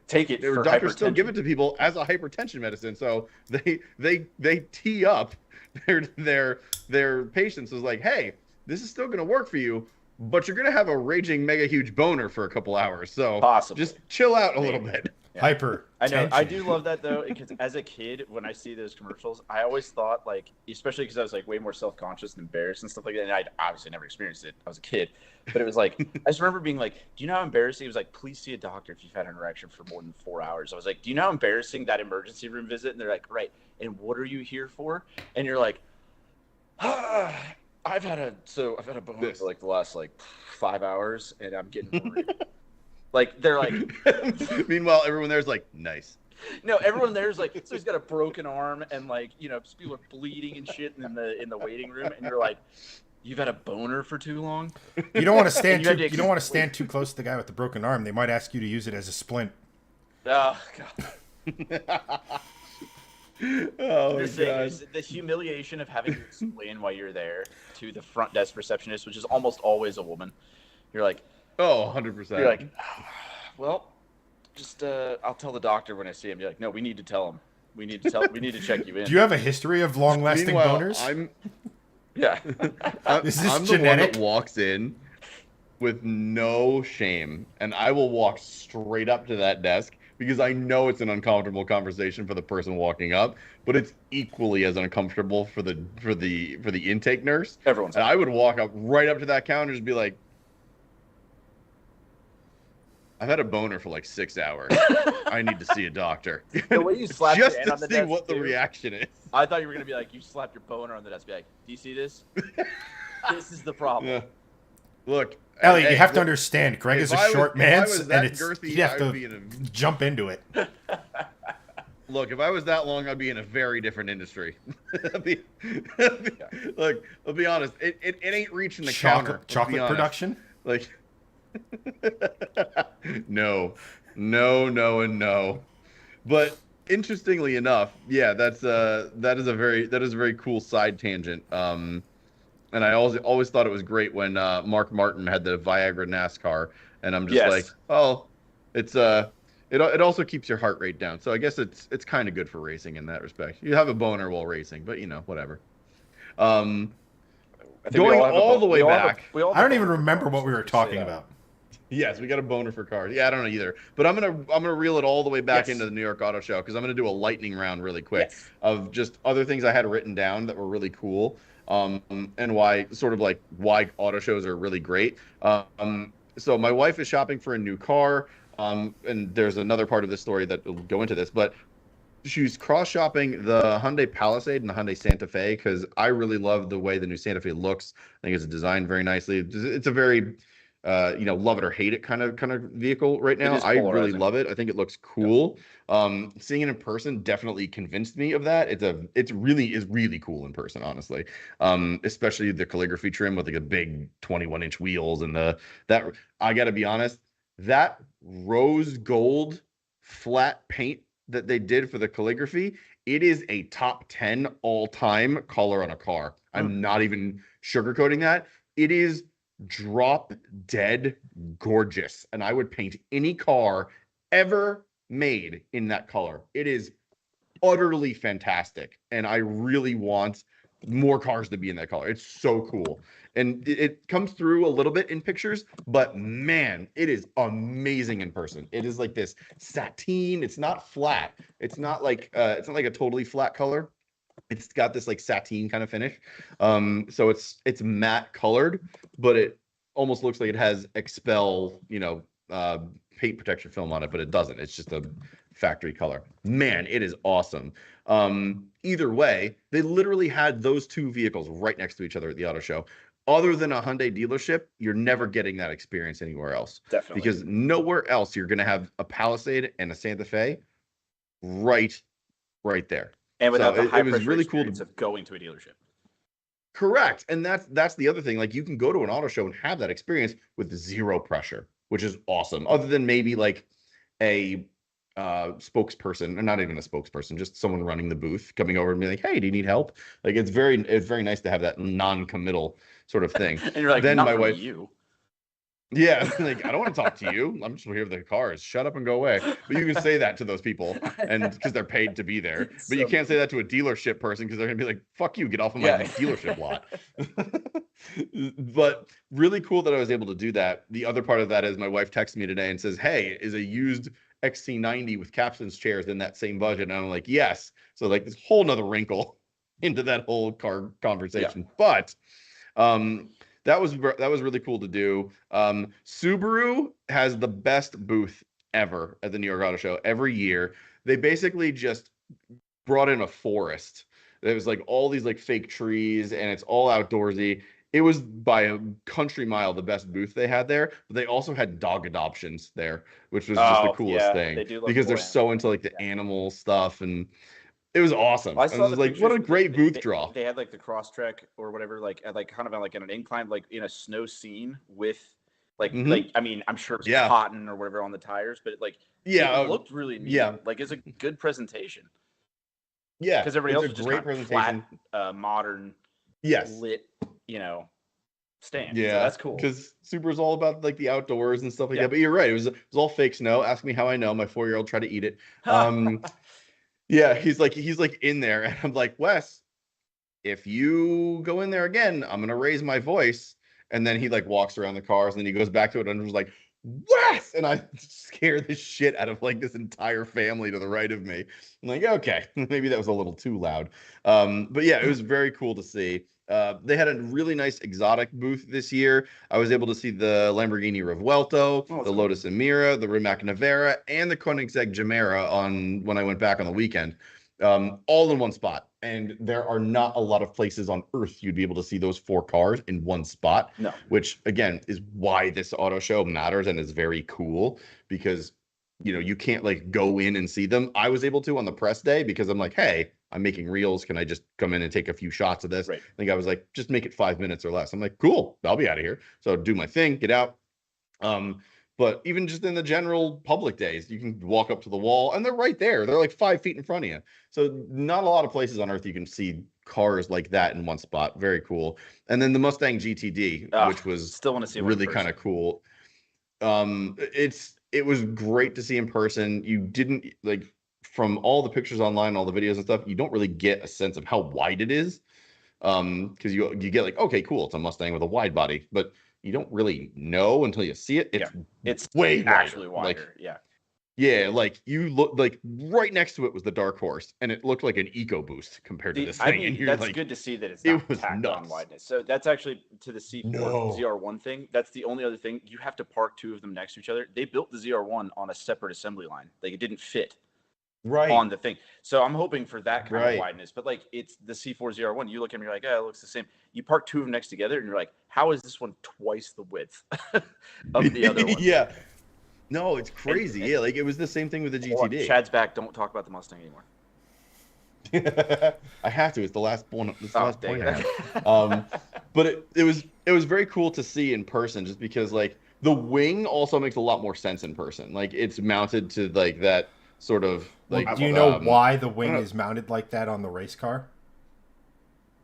Inform us. I did, but I've forgotten. It's because it's the back of that car. And they've actually had issues with the deck lid in the 2 races they've done so far. 3 races. Anywho, they've had issues with the deck races. So there's Viagra. Back to that. Yeah. But they've actually had issues with the deck lid coming up because witchcraft, science, aerodynamics, etc. But it's built like a drift car in the back. There's nothing there's. Whatever they could get away with not putting back there, they didn't put back there. So there's no real solid mounting point for the wing.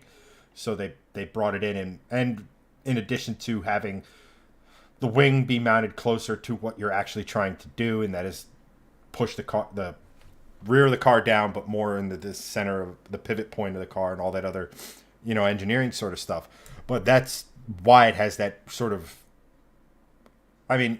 sort of outlandish wing placement. Like, why is it there? I think it's the coolest part of the car. I know we already talked about me and wings earlier, but I was like, that's the coolest part, and especially a unique wing mounting place. And then obviously, I wouldn't give it for like a big R&D development company like them with that kind of money. Like, they wouldn't just put it there all willy-nilly. No, like, they put it there for a reason. Multimatic is no joke. I mean, it does upset me a little bit that it's Canadian. I'm not going to lie. That's true. Those need to be stars and stripes I'm trusting that spoiler, if you ask me. But I mean, I'm trusting the company that built the Ford GT. I'm going to go ahead and trust them. Maple Leaf spoiler. I need stars Maple and syrup bars. spoilers, more like it. Yeah. That's great.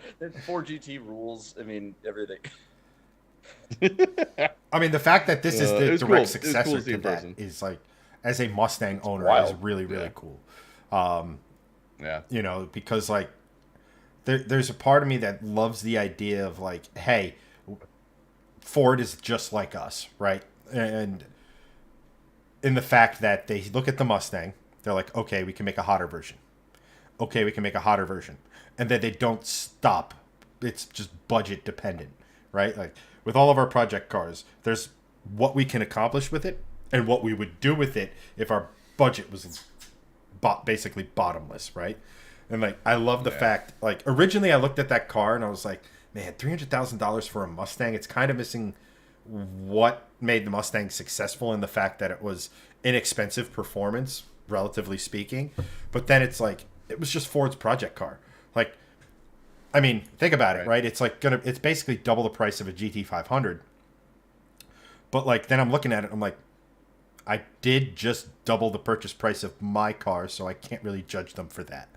Like, like modifying it and stuff like that. So like, but it's like awesome that I can't wait for it to go do the tour, as it were, right? What was it going to do? What does it compare to at the Nürburgring and stuff? Because like, anytime an American car goes over there and just starts like stomping on like the Europeans, whooping people, it's so great. They are just like they just can't. They hate it. It's so great, and I love that it's supercharged. Like, I would have personally loved to see some variation of the 5.4 liter race motor. But I get why you don't boost that motor. There's no way. Yeah. You don't boost that motor because, like, Ford doesn't sell a 5.4 liter. Also, it's still ultimately a street car, and it still needs to, for $300,000, it needs to feel pants shittingly fast on the street. And a good way to do that is a blower. Right. Oh, don't get me wrong. Like, I totally, it's just, when you sit here and you listen to a GT500 or any of the hot, like, even like my car, even though I'm not if again, unlimited budgets being, the exhaust or the mufflers on it would be gone just because I want a deeper tone. But the way the race car sounds is the dream for what I want my car to sound like. Can it? Probably not without some like extensive, like, because race car exhausts are crazy. I think I just saw a picture the other day of an old like late 90s, early 2000s Trans Am car, and the exhaust and the headers literally come down like, the 4-into-1 header comes down into a 4-into-2 and then goes out the side of the car. Yeah, it's sick. It's just like, you can't really do that on a street car, but like, that sound is, and that's the other thing. We talk about dream builds all the time. If I was to get my hands on a car that I was going to do a Coyote swap on, I'd want to talk to an engine builder and be like, yo, let's make it 5.4 liters. Like, because it clearly can be done with the block and it can go for 24 hours at whatever power it can make. And it's another case of the Americans being like, here's the engine. And the rule maker's looking at it in like literally the first test. No. But it's such a cool. So I think the whole point of this conversation is car shows still matter. Go look at the cars and see cool shit. Because if you're near one of the big ones, Detroit, LA, New York, Chicago, if you can make it there. Chicago's actually getting up there. It never used to be, but it's it's starting to become one of the larger ones. Yeah, they're bringing around the old stuff at that point, but But no, you're right. Chicago's getting bigger. I wouldn't lump it in with the big three yet. I'd say another couple of years it will be. They don't necessarily do reveals there, but it's the Midwest's shot of seeing this stuff. But if you have a larger show that's near you, like the Minneapolis Auto Show, like I guarantee you, like OEMs are going to bring stuff out to something that is sponsored by the city of that that's closest to you. So if you have the opportunity, like I mean, Philly is 2 hours from New York, and there is a Philly auto show too. And God, so that like has to be awful. They're like, I walked through it before. It's not great, but again, you don't have to drive 2 hours to see a whole bunch of commuter cars. You can go to the Philly auto show and see stuff that you wouldn't necessarily be able to do. Go to auto shows, make them matter more again, because they are cool, and I want to see them become a little bit more than what they have been over the last few years. I think you made a great point. If you can, go out and watch and look at the cool stuff. So that's my closing argument for the night. Dude, you made a good point. We got a good chat about how like the glory days of the auto show reveals, which you guys got to experience the tail end of, at least. Yeah. So you at least got to be there. Yeah. You made your mark. You got a little bit. You still made your mark. You got to be there in person. That there's a lot to be said for that. Yeah, true. But it is. I think that's a good place to end it. Chad is blowing his nose over there, so. Dude, my allergies. That's a good place to end it. The rain and all this stuff. Like, Oh, I'm a walking sinus at the moment. How close are you guys to each other? Is it like pretty close? It's like 20-ish minutes. Oh, see, I mean, so it's raining. 30. It's raining for Greg too. Yes. Correct. Yeah. Okay. That's there are enough like, sticks. If one of you is experiencing rain, is the other? Yeah. Like usually like outside. weather there are is like sticks where it's going to take me off. Weather's like day to 10 get rid of them minutes. all. So like, for example, when I worked with in the golf industry and I was outdoors or what have you, I was very sensitive to like, obviously like things like hail. So I would text Greg and he'd be like, okay, and 10 minutes later, hail's here. Like, you know what I mean? So like, no, I still live in the town we grew up in. Greg lives a few towns over, but yeah, it's not. Greg moved on. It's okay. I'm pretty close. I mean, he went and got married and had kids. I didn't, and I have a cooler car. So like, whoa. He's not wrong. You can't throw stones to end the chat. It's okay. My car is rarer, and will be worth more someday. But are you gonna own it during that time? No. Or are we? Because like I said, are we all gonna? Like I said, I can't. I don't know. My car. Old guy and like my car. I only have daughters, and I've already thought about it. The time when I see stuff on TV, I'll be like, I had one of those, and it's gonna be like they're like, why? I already have like 4 of those that I've had in my life that I've said I'm gonna point at the TV one day and say I had one of those. And they're gonna look at you dead in the face and be like, "Just buy me a Wrangler, Dad." Yeah. Oh, I had one of those. Oh, I mean, as long as they're safe, right? God. Like, let's just get past. As long as they're safe, like, what is the phrase? Happy wife, happy life. Like, as some. Yeah. I mean, you have daughters, so like, you're definitely playing his own defense now. So like. Oh, I know. But yikes. I know. Yeah. I gotta zone defense them from guys that have Wranglers or Mustangs, but I'm years off from this, and Mustangs, true. Volvo's guys you have to look out for. It's be like, why are you 18 in like a Volvo? Could be a whole different kind of problem because they could be, like I said, serial killers or something weird. Like that's a whole different. Like I'm like, all right. But it just brings up a different radar. Like I was like, all right, but why? What's your deal? explain it to me. Like, or it's the exact opposite. If the guy shows up and is a fan of Volvo, it's like, oh, you had a V70R, and like spends like 78%. Oh well, then I'd be like, I mean, he's fine. Or like 78% of the date talking about the V70R you had, while your daughter's there just shooting you death rays out of her eyes. Yeah, she's like, God dang it. All right. But like we said, that's gonna wrap it up for this one. If all goes according to plan, you guys will see Elliott somewhere around the first Wednesday of next month. It's kind of our reoccurring. You may, so to speak. Not a dad. Got all the dad jokes. But for this one, guys, that's going to be a wrap. Again, I'm Chad. we thank you so much for Elliott for stopping by, and then as always we had Greg, who was late. That will reflect poorly on his performance evaluation at the end of the month, but that's okay. My performance everywhere is down these days, so it's all good. Hey, they make pills for that though, so yeah, they cure hypertension. Yeah. Look, hey, that's why they make that Viagra. But once again, guys, go if you haven't already. I know a lot of you have been pretty good about this, but go to anyone we haven't. Go follow Elliott at his socials, which are right below him. But thanks again for watching, and we will see you guys in the next one. Thanks, guys. Later.